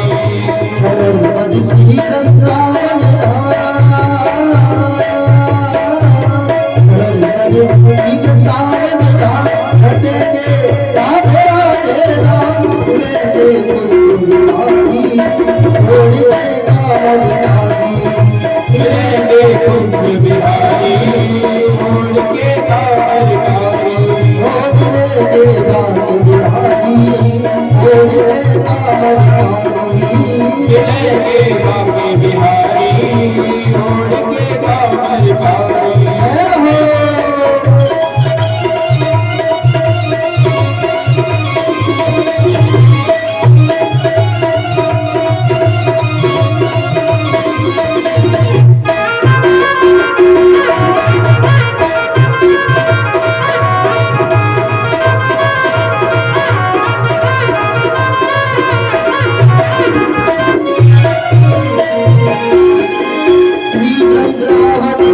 की महिमा भारी है,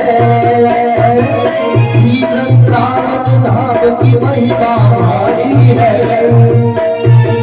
मेलन की सरकार श्री राधा जी प्यारी है, मेलन की सरकार श्री राधा जी प्यारी है। पूर्ण हो सबका, पूर्ण हो सबका, राधे राधे राधे राधे राधे राधे राधे राधे राम। मिलेंगे कुंज बिहारी ओढ़ के कांवर कारी। मिलेंगे कुंज बिहारी ओढ़ के कांवर कारी। मिलेंगे कुंज बिहारी ओढ़ के कांवर कारी। मिलेंगे कुंज बिहारी ओढ़ के कांवर कारी। चरण पद श्री वृंदावन धाम, श्री वृंदावन धाम रटेंगे राधे राधे राम। मिलेंगे कुंज बिहारी ओढ़ के कांवर कारी। मिलेंगे कुंज बिहारी ओढ़ के कांवर कारी। मिलेंगे कुंज बिहारी ओढ़ के कांवर कारी। मिलेंगे कुंज बिहारी ओढ़ के कांवर बोली वृंदावन बिहारी लाल की, सदगुरुदेव भगवान की, सिद्ध महाराज की, बाबू महाराज की, मियां बाबा की। आइए सबरे ब्रजवासी गोकुल से वृंदावन आए हैं नाचते गाते हुए, तो थकान तो हो गई होगी और व्यवस्था बनाएंगे तो टाइम भी लगेगा। वृंदावन में नई जगह जाते हैं तो समय लगता है, तो ब्रजवासी सभी व्यवस्था बना रही है। तो आगे जो वृंदावन की जो लीला है वो हम आपको विश्राम के बाद श्रवण कराएंगे, क्योंकि व्यवस्था बनाने में टाइम लगेगा। तो आप भी थोड़ा विश्राम ले लो और भगवान की व्यवस्था भी बन जाएगी वृंदावन में। वृंदावन की कथा आपको श्रवण कराएंगे। इसके बाद श्रीमद् भागवते महापुराणे अध्याय श्री हरि नमः। बोले वृंदावन हरि लाल की, गुरु महाराज की। थोड़ा सा विश्राम, उसके बाद आगे की जो भगवान की वृंदावन लीला है वो श्रवण कराएंगे। जिनको भी जल पीना है जल पिया, लघुशंका करना है लघुशंका करे आए, पैर सीधे कर ले पैर सीधे कर लो, और उसके बाद फिर आ जाए। जय श्री राधे।